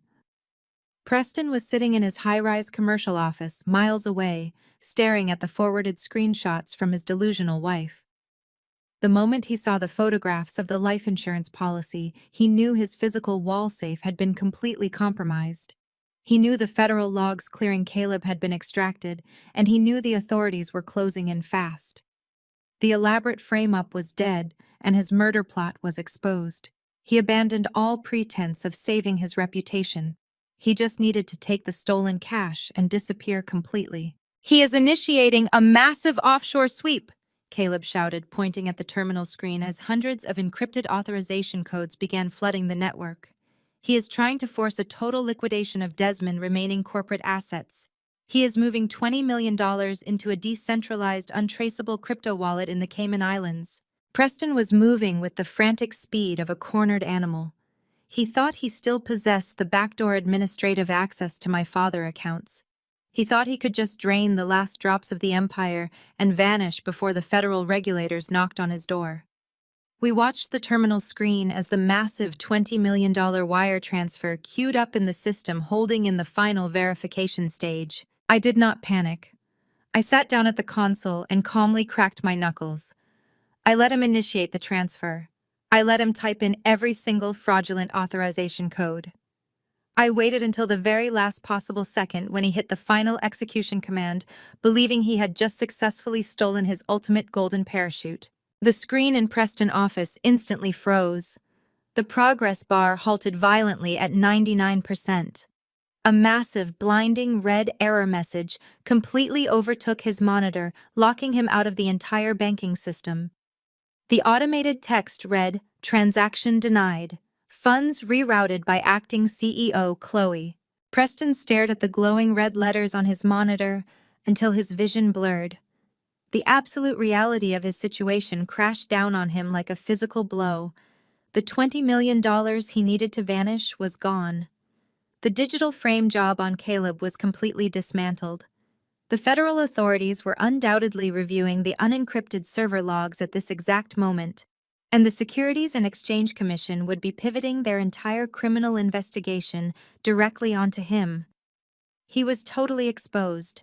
He had zero liquid capital to fund his escape, and his incredibly foolish wife was walking around with a target on her back, holding screenshots of the very life insurance policy he had planned to use to cash out. Jasmine was no longer a convenient high society prop. She was a massive, glaring liability. Preston violently swept his arm across his mahogany desk, sending his espresso cup and expensive monitors crashing to the polished floor. He needed cash immediately. He needed untraceable physical assets, and he knew exactly who had them. He stormed out of his luxury corner office, ignoring the frantic questions of his receptionist, and took the private elevator down to the parking garage. He drove his sleek European sports car through the Atlanta traffic like a madman heading straight for the wealthy northern suburbs. Inside the massive colonial mansion, Desmond was currently tearing his own extravagant mahogany study apart. He was hurling leather-bound books and crystal decanters at the walls, screaming furiously at his elite legal team over speakerphone. Valerie was cowering in the corner, clutching a silk handkerchief and weeping hysterically over the absolute destruction of her pristine social standing. The heavy oak doors to the study suddenly flew open, and Preston marched into the room vibrating with pure, desperate rage. "Give me my $20 million right now!" Preston roared, pointing a trembling finger directly at Desmond's face. "The offshore accounts are completely frozen. The shell company is dead. You owe me the shadow loan collateral, and I am collecting it today. Empty your physical wall safes, Desmond. Give me the bearer bonds, the gold, the diamonds. Give me everything you have hidden in this house." Desmond stopped tearing his books off the shelves and stared at his son-in-law with a mixture of absolute confusion and boiling anger. "You arrogant little punk!" Desmond bellowed, his face turning a dangerous shade of crimson. "Are you completely deaf? Chloe locked me out. That ungrateful, scarred brat hijacked the entire corporate structure and froze every single asset I own. I do not have $20 million in cash lying around in a wall safe. We are entirely cut off." Preston let out a harsh, manic laugh that echoed terribly against the high ceilings of the study. "You are a complete fool, Desmond. You always have been. You genuinely thought I cared about funding your pathetic, failing Midtown Plaza. You thought I actually wanted to help this toxic, sinking ship of a family. I never cared about your real estate projects." Valerie gasped loudly, stepping forward with her hands raised defensively. "Preston, how can you say that?" Valerie cried, her voice shrill with panic. "You are family. You married our Jasmine. You are supposed to protect us." "I married an easy mark," Preston sneered, turning his cold, dead eyes toward Valerie. "I married a vain, vacuous idiot because she came attached to an arrogant old man who was too blind to see his own empire crumbling. I did not just set up the offshore shell company to hide your debts, Desmond. I was the one who personally handed your cooked accounting books directly to the Internal Revenue Service 6 months ago. I tipped off the federal auditors about your decades of massive tax evasion. I laid out the entire paper trail for them. My plan was to let you rot in a federal penitentiary while I quietly swooped in and liquidated your entire real estate empire for pennies on the dollar." Desmond staggered backward, bumping heavily into his desk. The absolute betrayal radiated through the room.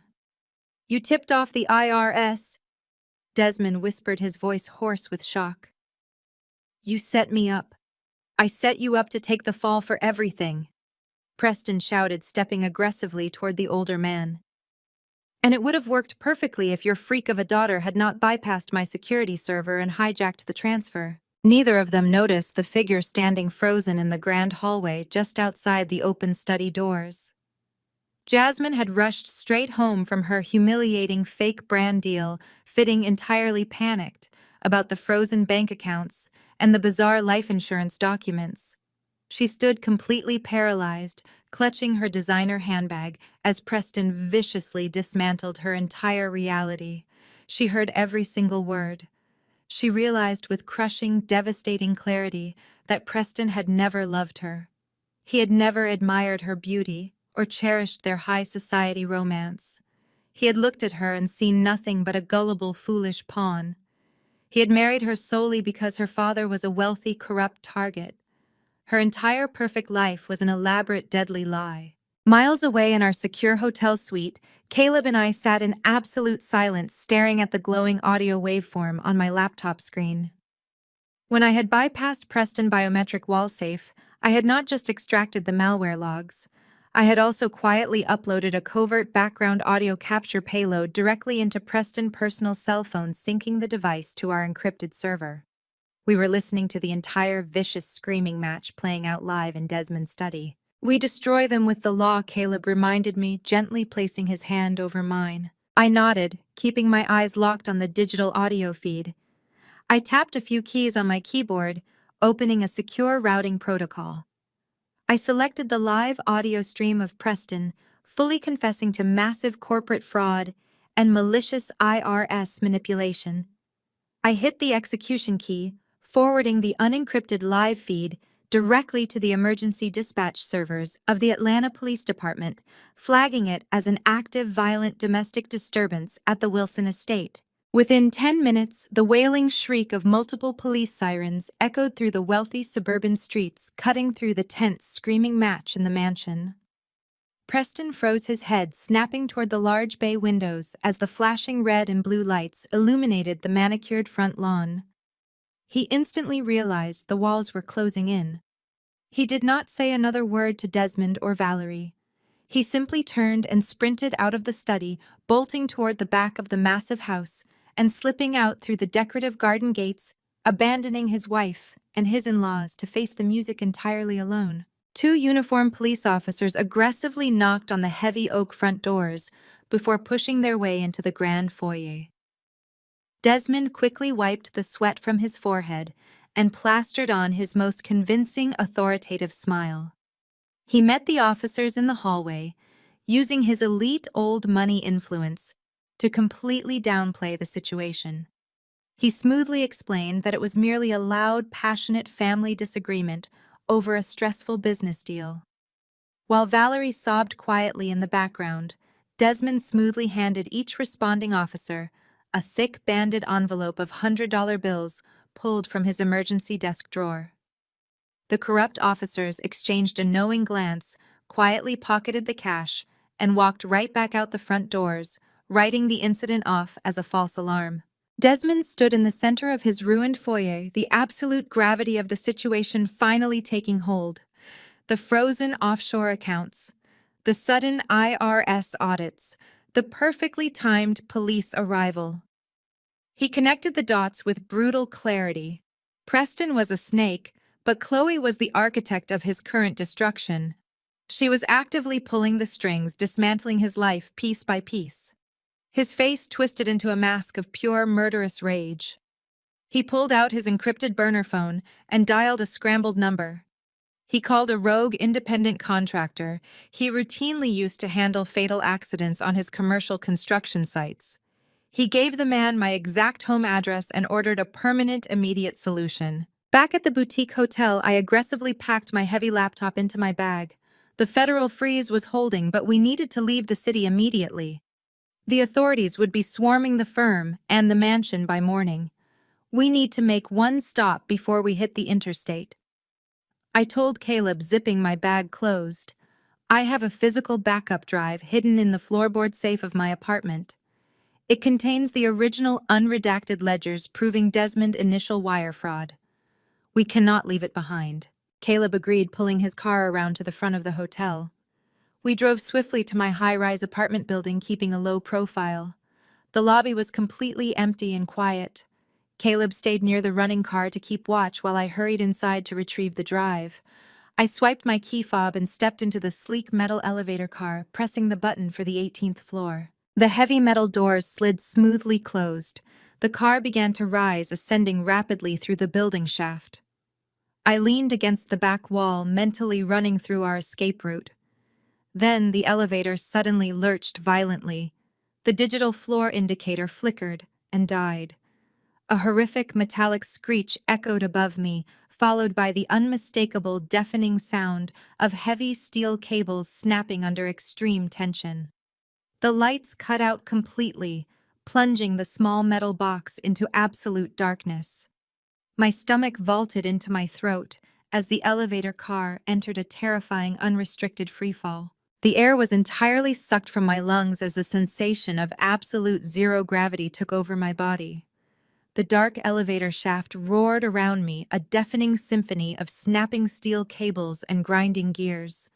I threw my arms over my head and braced for a fatal impact. Just as the floor rushed up to meet me, a violent bone-rattling slam vibrated through the entire metal carriage. The emergency braking calipers engaged, biting fiercely into the greased guide rails with a brilliant shower of orange sparks.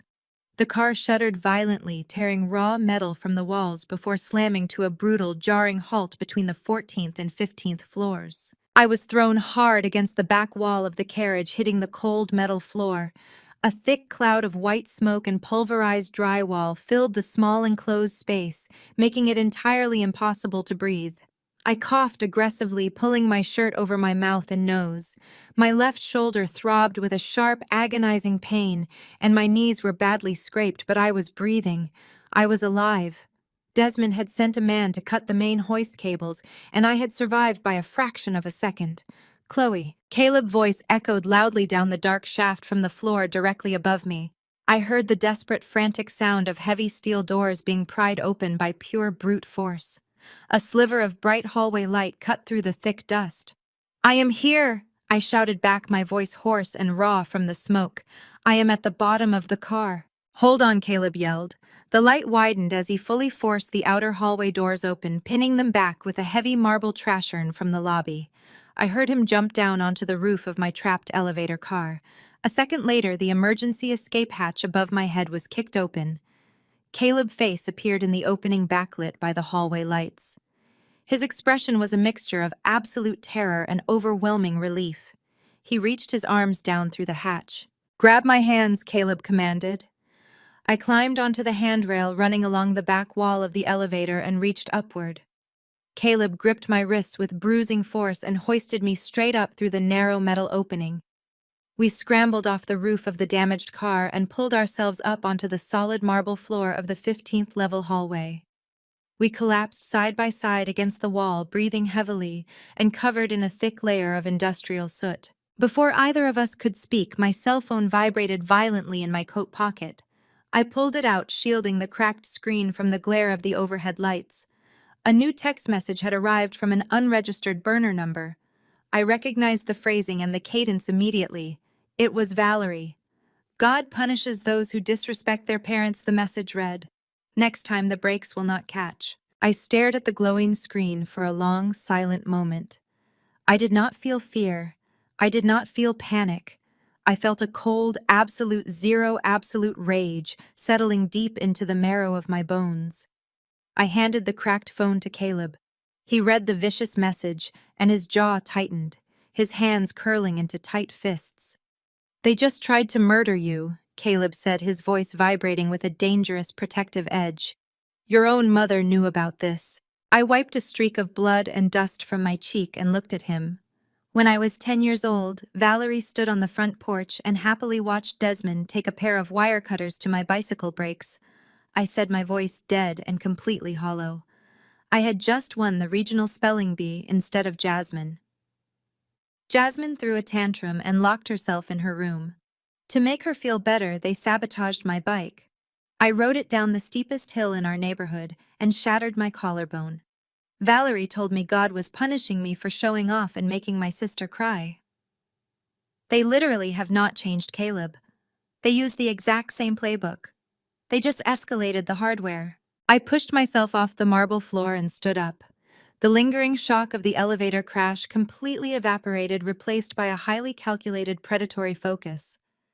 I was done playing defense. I was done reacting to their desperate, violent temper tantrums.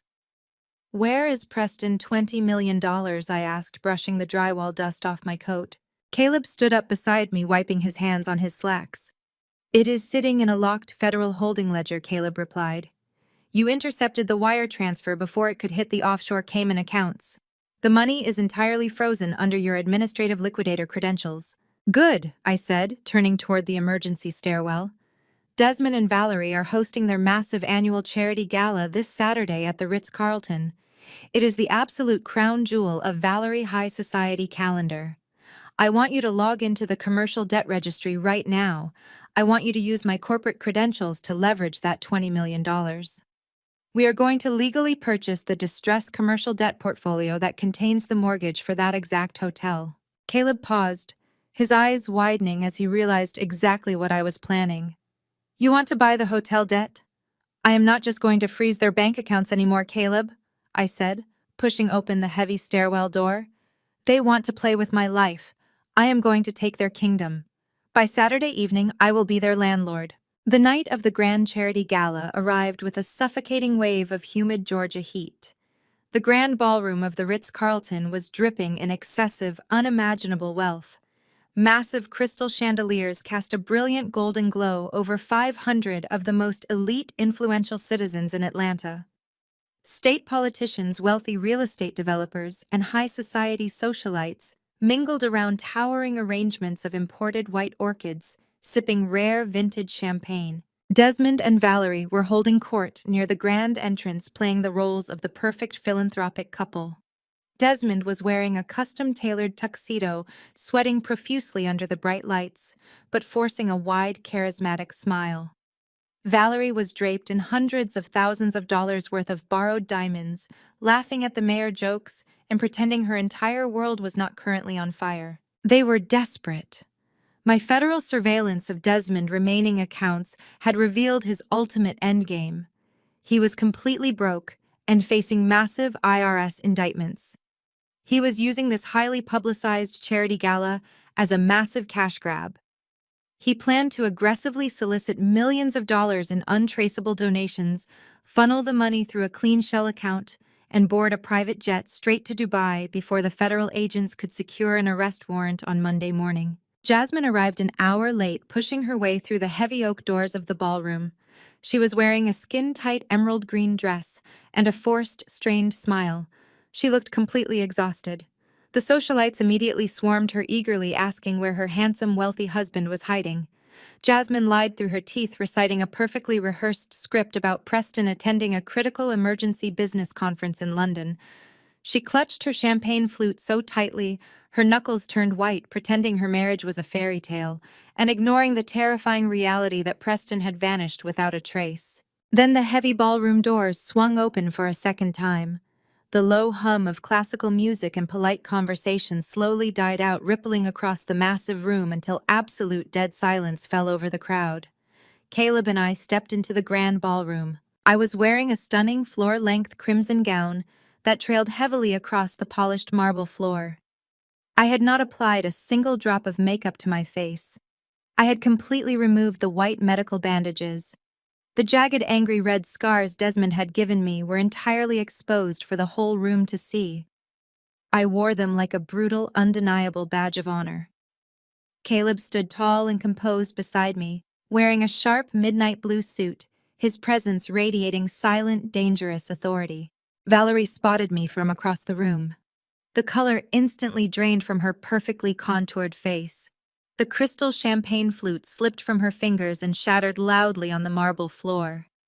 Desmond turned his head, his eyes locking onto me with a mixture of absolute terror and unhinged rage. Valerie recovered her senses first. Her desperation morphed into furious, aggressive panic. She abandoned her conversation with the mayor and stormed across the ballroom floor, her diamond necklace flashing under the chandeliers. She aggressively signaled to a group of large, imposing security guards standing near the catering entrance. "Get her out of here!" Valerie hissed, her voice shrill and echoing in the silent room. She pointed a trembling, manicured finger directly at my face.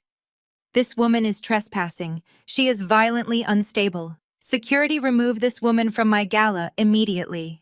The head of the private security detail, a tall, broad-shouldered man in a dark suit, stepped forward. He did not move toward me. He did not reach for his radio. He calmly stepped directly between me and my screaming mother. He crossed his arms over his chest and looked Valerie dead in the eye. "I am sorry, Ma, I'm the head of security," said his voice ringing out with crystal-clear finality. "I work for Ms. Chloe now." Valerie stood completely frozen, her mouth opening and closing silently as the head of security words echoed across the tense space. The heavy crystal champagne flute she had dropped lay in glittering, jagged shards across the polished marble floor between us. The absolute finality in the security chief voice acted like a physical blow to her pristine high society facade. The protective barrier of wealth and influence she had hidden behind her entire life was instantly, violently stripped away. The surrounding socialites, politicians, and elite business owners began to murmur among themselves, sensing the drastic shift in power. "Secure the perimeter," I commanded, my voice carrying effortlessly over the growing whispers of the crowd. "Nobody leaves this ballroom until I say so."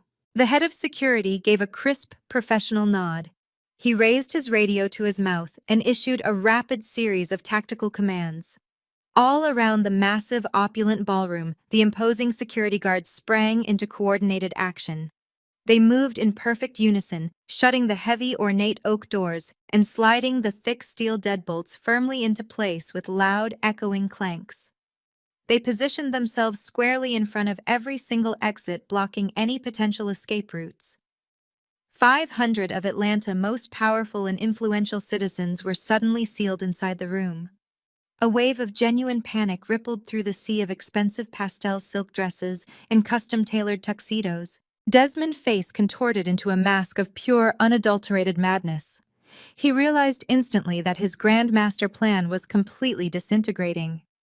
He had invited these wealthy elites tonight specifically to drain their deep pockets, to solicit millions in untraceable charitable donations so he could fund his cowardly midnight flight to Dubai.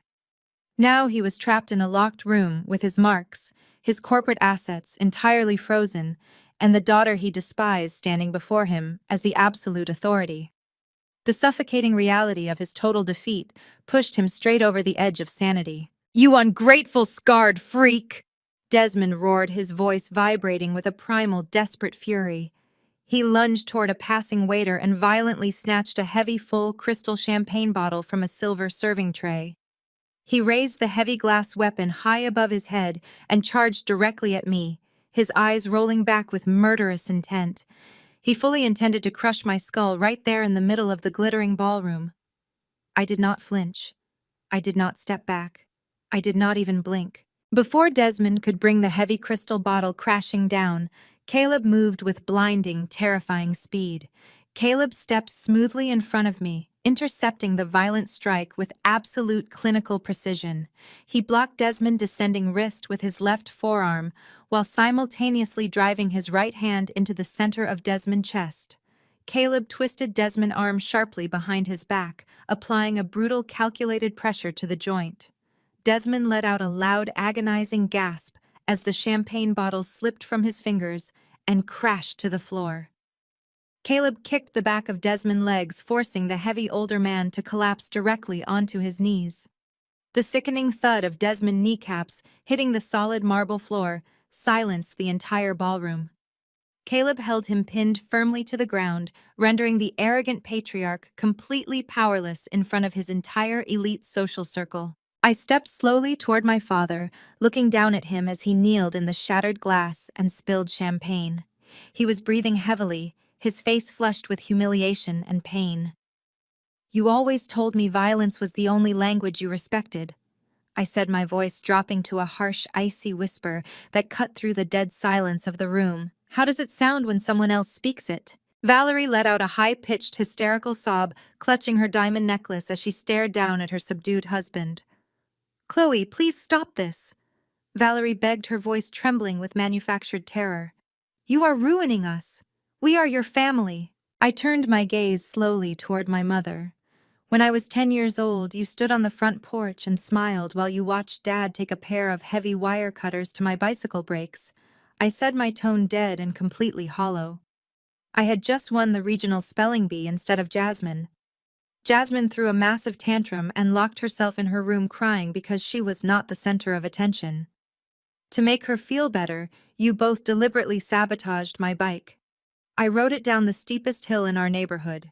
The brakes failed, and I crashed into a brick retaining wall. I shattered my collarbone and fractured my wrist. You stood over my hospital bed and told me God was punishing me for disrespecting my parents and making my sister cry. You literally have not changed, Valerie. You still use the exact same pathetic playbook, you just escalated the hardware. Valerie's face drained of all color. The wealthy socialite standing nearby gasped in synchronized horror, stepping away from her in absolute disgust. You cannot do this to us, Desmond grunted, struggling uselessly against Caleb's iron grip. We booked this hotel. We are hosting this gala. You have no authority here. I let out a soft, cold laugh. That is where you are wrong, Dad, I replied, stepping back and smoothing down the skirt of my crimson gown. When you tried to drop me down an elevator shaft yesterday, I decided to stop playing defense. I took the $20 million I intercepted from Preston offshore account, and I used my administrative liquidation credentials to purchase the distressed commercial debt portfolio that contains the mortgage for this exact Ritz-Carlton property. I am not just a guest at your little party anymore, Desmond. I am your landlord, and this building is under new management. I turned my back on my kneeling father and walked calmly toward the main stage at the front of the ballroom. A massive projection screen hung suspended above the podium, waiting to play the emotional charity video Desmond had commissioned to scam his donors. I raised my hand and signaled the audiovisual technicians in the sound booth, who were now operating strictly under my direct corporate authority. The heavy velvet curtains parted, and the massive projector screen suddenly flashed to life, flooding the dark room with bright, harsh light. The image stabilized, and a collective shocked gasp echoed through the crowd of 500 guests. It was Preston's face. Preston was sitting in a stark, brightly lit cinder-block room, staring directly into the camera. He looked absolutely terrified. His designer suit was rumpled, his hair was disheveled, and he was sweating profusely. I had not just let Preston slip away into the night. While Caleb was securing our hotel suite after the elevator crash, I had actively tracked Preston's digital footprint. I used the flight manifest databases connected to the corporate servers to locate the exact private terminal at Hartsfield-Jackson Airport where Preston was attempting to charter a desperate flight out of the country. I intercepted him right on the tarmac. During my deep dive into his personal servers, I had uncovered his massive, staggering debts to a highly violent international gambling cartel. I offered Preston a very simple, non-negotiable deal. He could sit in front of my camera and confess every single crime he had committed against my family, or I would personally hand his GPS coordinates and his flight itinerary directly to the cartel enforcers who were actively hunting him down. Preston, a complete coward to his very core, had immediately chosen the camera. The video began playing, his voice booming loudly through the state-of-the-art surround sound system. "My name is Preston Vance," he said, his voice shaking visibly on the massive screen. "I am recording this statement to confess to multiple counts of federal wire fraud, corporate embezzlement, and conspiracy. Desmond Wilson is completely bankrupt. He has been running a massive financial shadow game for over a decade. The Midtown Plaza development is a complete fake designed to launder money and hide his pending lawsuits. He is using this charity gala to steal your donations so he can flee to Dubai and avoid federal prosecution." The ballroom erupted into a chaotic frenzy of furious whispers. Mayors, senators, and elite investors stared at Desmond with pure, unadulterated hatred, realizing they had been aggressively scammed by the man they considered a peer. But Preston was not finished. He took a nervous breath and continued staring miserably into the lens. Valerie Wilson is equally complicit. For the past 4 years, she has been systematically embezzling hundreds of thousands of dollars directly from the Community Church Restoration Fund. She has been funneling the holy money through dummy landscaping invoices to purchase her custom diamond jewelry and fund her lavish elite garden parties. A group of prominent church board members standing near the ice sculpture actually shrieked in horror. They glared at Valerie, who was now violently shaking and trying to hide behind a towering arrangement of white orchids. Preston swallowed hard, a bead of sweat rolling down his pale face. He looked down at the table in front of him before delivering the final crushing blow. "I also confess to insurance fraud and conspiracy to commit murder," he stated, his voice dropping to a dull, monotone pitch.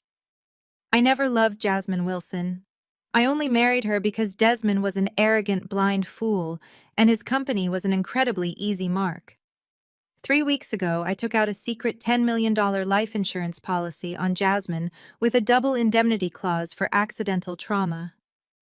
Once the corporate funds were secured, I planned to stage a fatal domestic accident at our penthouse. I was going to push her down the glass staircase, snap her neck, collect the payout, and vanish." The video cut to black, leaving the massive ballroom in a state of absolute stunned paralysis. Jasmine was standing completely frozen near the front row of tables. Her emerald green designer dress suddenly looked like a tragic costume. The sheer magnitude of her delusion finally violently shattered. The reality crashed into her mind with the force of a freight train. She looked at Desmond, still kneeling on the floor, and she looked at Valerie, cowering behind the flowers. She realized with crushing, devastating clarity that her parents had eagerly, happily sold her off to a literal sociopathic murderer just to secure a shiny business alliance. They had essentially traded her actual life to prop up their failing real estate empire. Jasmine let out an unhinged, blood-curdling scream that tore through the silent ballroom. She kicked off her expensive designer heels, leaving them abandoned on the marble floor, and lunged directly at her mother. Jasmine tackled Valerie with the feral intensity of a wild animal, sending them both crashing backward into the towering orchid display. Glass vases shattered and water spilled everywhere. Jasmine grabbed a fistful of Valerie's perfectly styled hair and began tearing wildly at the borrowed diamond necklace, screaming hysterically that they had sentenced her to death. Desmond roared and scrambled up from the floor, trying to pull his crazed daughter off his wife. Caleb calmly stepped back, letting Desmond stumble directly into the chaotic fray. The perfect, pristine, untouchable Wilson family completely devolved into a vicious, humiliating physical brawl right on the main stage. They were rolling around in the spilled champagne and broken glass, tearing at each other expensive formal clothes and screaming vicious obscenities. The entire elite high society of Atlanta watched in horrified, captivated silence as the prominent family actively destroyed themselves. I stood completely still, watching the pathetic, violent carnage unfold. I did not feel an ounce of pity. I reached out and picked up a wireless microphone resting on the nearby podium. I flipped the switch, and the sharp electronic whine of audio feedback cut cleanly through the sounds of the brawl. "Enjoy the show, everyone," I said, my voice perfectly calm, echoing with devastating finality across the grand ballroom. "But please clear the room. The building is officially condemned." The elite crowd did not wait for a second invitation. A massive synchronized wave of absolute panic swept through the grand ballroom as the city's most powerful politicians, investors, and socialites scrambled desperately for the exits. They pushed and shoved against each other, abandoning their half-empty champagne flutes and trampling over the imported floral arrangements. No one wanted to be caught in the blast radius of a federal raid. They fled into the humid Atlanta night, leaving the magnificent Ritz-Carlton ballroom looking like a glittering war zone. Broken glass, crushed orchids, and spilled wine covered the polished marble floors. In the center of the ruined space, the physical brawl between the remaining members of the Wilson family sputtered to a pathetic halt. Desmond was gasping for air, his custom tuxedo torn and stained. Valerie was weeping hysterically, clutching her ruined hair, while Jasmine sat completely motionless on the floor, her emerald dress soaked in water and champagne. I walked slowly down the steps of the main stage, the heavy crimson fabric of my gown sweeping quietly across the debris. Caleb flanked me, his eyes scanning the cavernous room for any sudden movements. I stopped a few feet away from my father. He looked up at me, his chest heaving, his expression shifting rapidly from lingering rage to a sudden horrifying realization of his true position. "You do not own this building," Desmond croaked, his voice shaking as he tried to push himself up from the floor. "You cannot condemn a Ritz-Carlton. You do not have the legal authority." I looked down at him, my face a mask of absolute freezing calm. "You really have not been paying attention, Desmond," I replied, my voice echoing in the empty ballroom. "When I hijacked Preston's $20 million wire transfer, I did not just park the cash in a holding account. I routed it directly through Caleb Offshore Management Firm and executed a hostile takeover of your primary lender. I legally purchased the entire distressed commercial debt portfolio that contains the master mortgage for this hotel and every single one of your failing Midtown properties. You have been in default for over 90 days. As the sole owner of that debt, I initiated an immediate total foreclosure on your entire estate at noon today."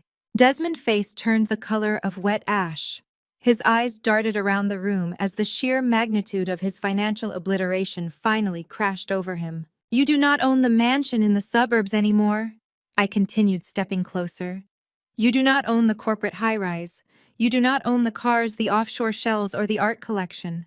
I seized it all as collateral for your unpaid massive debts. You are completely liquidating, Desmond. You are standing in a building that I now own wearing a tuxedo that you can no longer afford. You have absolutely nothing left." The last remnants of Desmond's arrogant pride instantly vanished. The powerful, terrifying patriarch who had ruled our family with an iron fist completely shattered. He dropped heavily onto his hands and knees. The broken crystal fragments sliced into his palms, but he did not seem to notice. He began to drag himself across the wet marble floor, crawling pitifully toward the hem of my dress. "Chloe, please!" Desmond sobbed, his voice cracking into a high-pitched, pathetic whine. "You have to stop this. You are my daughter. You are my blood. I was just trying to keep the business afloat." It was Valerie. Desmond aggressively pointed a trembling, bloody finger at his wife, who was sitting paralyzed in the ruined orchid display. "Valerie spent the money," Desmond shrieked, throwing the woman he had been married to for 40 years directly under the bus. "She embezzled the church funds. She demanded the diamonds and the parties and the lifestyle. She drove the company into debt. I was just trying to make her happy. She is the criminal, Chloe. Let me go. I can help you run the empire. We can do it together." Valerie let out a sound that was half scream and half animalistic screech. She scrambled to her feet, her borrowed diamond necklace swaying wildly against her chest. "You cowardly, miserable liar!" Valerie shrieked, her face contorted with vicious, self-preserving rage. She turned her venomous gaze directly onto Jasmine, who was still sitting silently on the floor. "It was her fault," Valerie yelled, pointing at her youngest daughter. "Jasmine, greedy, toxic vanity drained us dry. She demanded the penthouse. She demanded the European shopping sprees. She brought that murderous sociopath Preston into our home. Jasmine is the reason we are bankrupt. She ruined this family. Punish her, Chloe. Take her and let us go." Jasmine snapped her head up, staring at her mother with absolute horrified disbelief. "You sold me to a murderer!" Jasmine screamed back, her voice completely unhinged. "You knew he was a monster, and you pushed me to marry him just to secure a real estate contract. You wanted me dead." The three of them instantly devolved into a chaotic screaming match, viciously tearing each other apart, trying desperately to offer the others up as sacrificial lambs to save their own skin. They possessed zero loyalty, zero morality, and zero love. They were nothing but parasites turning on each other the moment the host body died. I stood beside Caleb, watching them rip each other to shreds. The final piece of my childhood trauma dissolved into thin air. They were not powerful monsters. They were just sad, pathetic, empty people. "You raised us to believe survival meant stepping on someone else's neck," I said, my voice slicing cleanly through their frantic screaming. I looked directly into Desmond's panicked eyes. Now you have no necks left to step on but your own. Before Desmond could offer another pathetic plea, a brilliant flash of alternating red and blue light suddenly flooded through the massive floor-to-ceiling windows of the grand ballroom. The harsh strobe lights illuminated the dark, rain-soaked streets outside the hotel. Dozens of heavily armored police cruisers, black unmarked FBI vans, and imposing tactical IRS vehicles completely surrounded the Ritz-Carlton, barricading every single exit and cutting off any possible avenue of escape. The cavalry had officially arrived. The heavy oak doors of the grand ballroom violently burst open.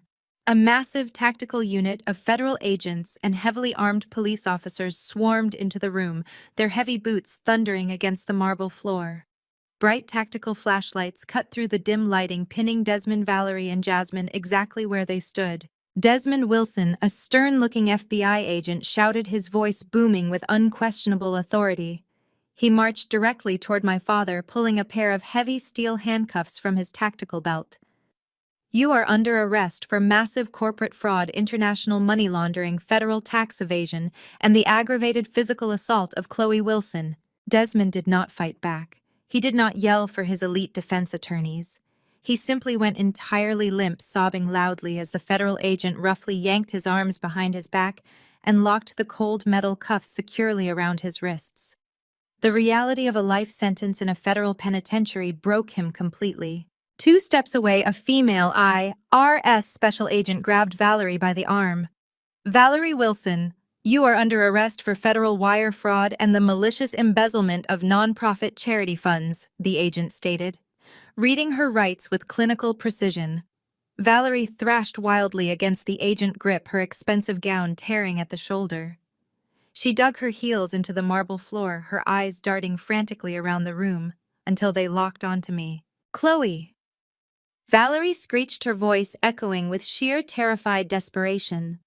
Chloe, you have to pay my bail. You have $20 million. You have to help me. I am your mother. You cannot let them take me to a concrete cell. Please, Chloe, do something. I looked at the woman who had watched my father cut my bicycle brakes. I looked at the woman who had mocked my bleeding scars. I tilted my head slightly, keeping my expression perfectly blank. Try Uber, Mom, I replied, my voice absolutely freezing. You will figure it out. Valerie let out a devastating wail as the federal agents forcibly dragged her toward the ballroom exit, her expensive borrowed heels dragging helplessly across the floor. At that exact moment, the side doors near the catering kitchen swung open. 2 massive, stern-faced United States Marshals hauled a battered, terrified figure into the bright lights of the ballroom. It was Preston. His designer suit was ripped, his face was bruised, and his arrogant demeanor was entirely erased. The federal authorities had intercepted him right on the airport tarmac, just moments before he could board a desperate charter flight to South America. He looked completely broken, his hands shackled heavily in front of him. Jasmine, who had been watching her parents get hauled away in absolute shock, turned and saw her husband in federal chains. She let out a quiet, broken sob, pulling her knees to her chest. She had nothing. Her marriage was a murder plot. Her parents were federal criminals.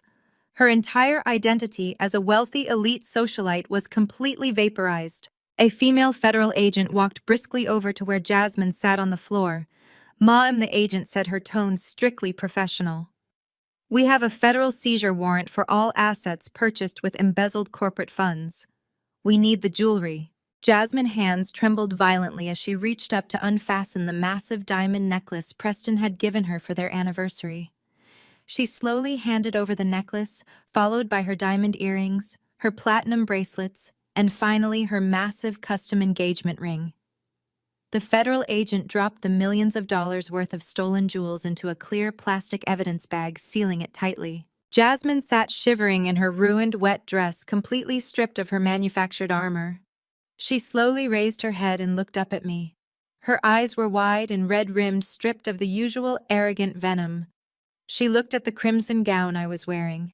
She looked at the raw, uncovered scars on my face that she had mocked for years. She looked at the total, unwavering power I commanded in a room that her parents used to own. She extended a shaking, empty hand toward me, silently expecting a handout, expecting me to rescue her the way our parents always had. I walked slowly over to my sister. I reached into my small clutch purse and pulled out a single crisp white rectangle. I placed it gently into her trembling palm. Jasmine looked down at her hand. It was not a blank check. It was not a key to a luxury hotel suite. It was a simple standard business card for a local Atlanta women's shelter. I turned my back on the shattered remnants of the Wilson family, taking Caleb's arm as we walked smoothly out of the ruined ballroom, leaving them all behind in the flashing red and blue lights, to finally face the absolute, unyielding consequences of their actions. The aftermath of the Ritz-Carlton raid dominated the national news cycle for months. The federal prosecutors did not waste a single second offering leniency. The unencrypted server logs Caleb and I extracted from Preston Penthouse provided an absolute, indisputable roadmap of Desmond's entire criminal enterprise. It was the easiest conviction the district attorney had ever secured. Desmond stood in the federal courtroom looking like a hollowed-out shell of his former terrifying self as the judge handed down a staggering 25-year sentence in a maximum security federal penitentiary. He was convicted of massive corporate fraud, international money laundering, and the aggravated physical assault against a federal liquidator. He did not look at me once as the bailiffs led him away in heavy iron shackles. Valerie's trial was equally brief and humiliating. The prominent church board members she had defrauded sat in the front row watching with absolute icy disdain as she was sentenced to 10 years for systemic wire fraud and malicious embezzlement. She spent her entire sentencing hearing weeping loudly into a tissue waiting for a high society rescue that never came. Preston realized his massive cartel debts made him a walking dead man outside of federal custody. He aggressively accepted a 20-year plea deal, trading his full confession for a placement in a highly secure protected facility. He traded his luxury penthouse for a concrete box and considered himself incredibly lucky to still be breathing. Jasmine experienced the most brutal reality check of all. The federal seizure warrant stripped her of every single asset purchased with stolen money. Her designer wardrobe, her imported cars, her sprawling penthouse, everything vanished overnight.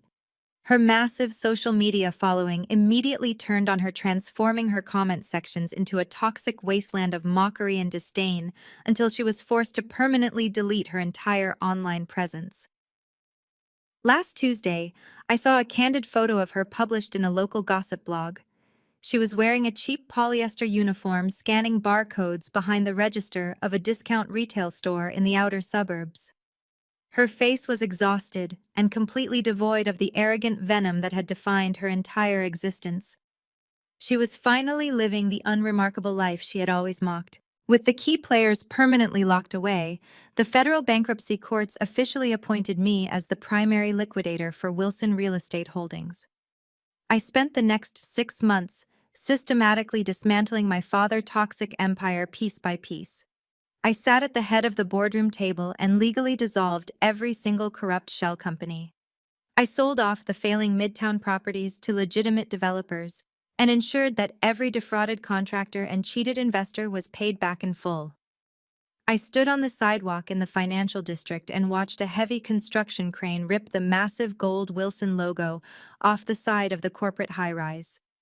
I actively dissolved the poisonous legacy that had tormented my life for 29 years. I ground the corrupt empire into dust and scattered it to the wind. When the final legal documents were signed and the corporate entity was officially dead, Caleb and I left Atlanta. We did not throw a lavish party or seek the approval of any elite social circles. We drove down to a quiet, secluded beach on the coast of South Carolina. The ocean air was crisp and clean, an absolute stark contrast to the suffocating toxic atmosphere of my childhood. We stood barefoot in the white sand as the sun began to set over the water. Our wedding was incredibly small and perfectly private. There were no frantic screaming matches over floral arrangements. There was no arrogant father demanding a prominent photo opportunity to boost his public image. There was no jealous sister throwing a violent tantrum to steal the spotlight. There was only the rhythmic, soothing sound of the crashing waves and the absolute unwavering devotion in Caleb's eyes as he slipped a simple, elegant gold band onto my finger. We spoke our vows quietly, exchanging promises of genuine partnership and fierce protective loyalty. It was the first time in my entire life that I felt entirely safe. I finally knew what profound, unbroken peace felt like. Returning to the city, we began the next chapter of our lives not as victims but as conquerors. During the massive asset seizure, the federal courts officially awarded me full legal discretion over the recovered $20 million I had intercepted from Preston Offshore Sweep. I did not buy a sprawling mansion or a fleet of luxury sports cars. I used the massive capital to build something that actually mattered. I opened a massive state-of-the-art foundation in the heart of the financial district. We hired a brilliant team of forensic accountants, ruthless corporate lawyers, and dedicated social workers. Our sole mission was to provide absolute, overwhelming legal and financial firepower for victims of financial domestic abuse. We actively hunted down toxic spouses and corrupt family members who used money as a weapon to trap and control their victims. We dismantled hidden accounts, exposed fraudulent debts, and gave desperate people the resources they needed to break free and rebuild their lives completely independent of their abusers. I stood in my sleek new corner office, looking out through the floor-to-ceiling glass windows at the sprawling city skyline below.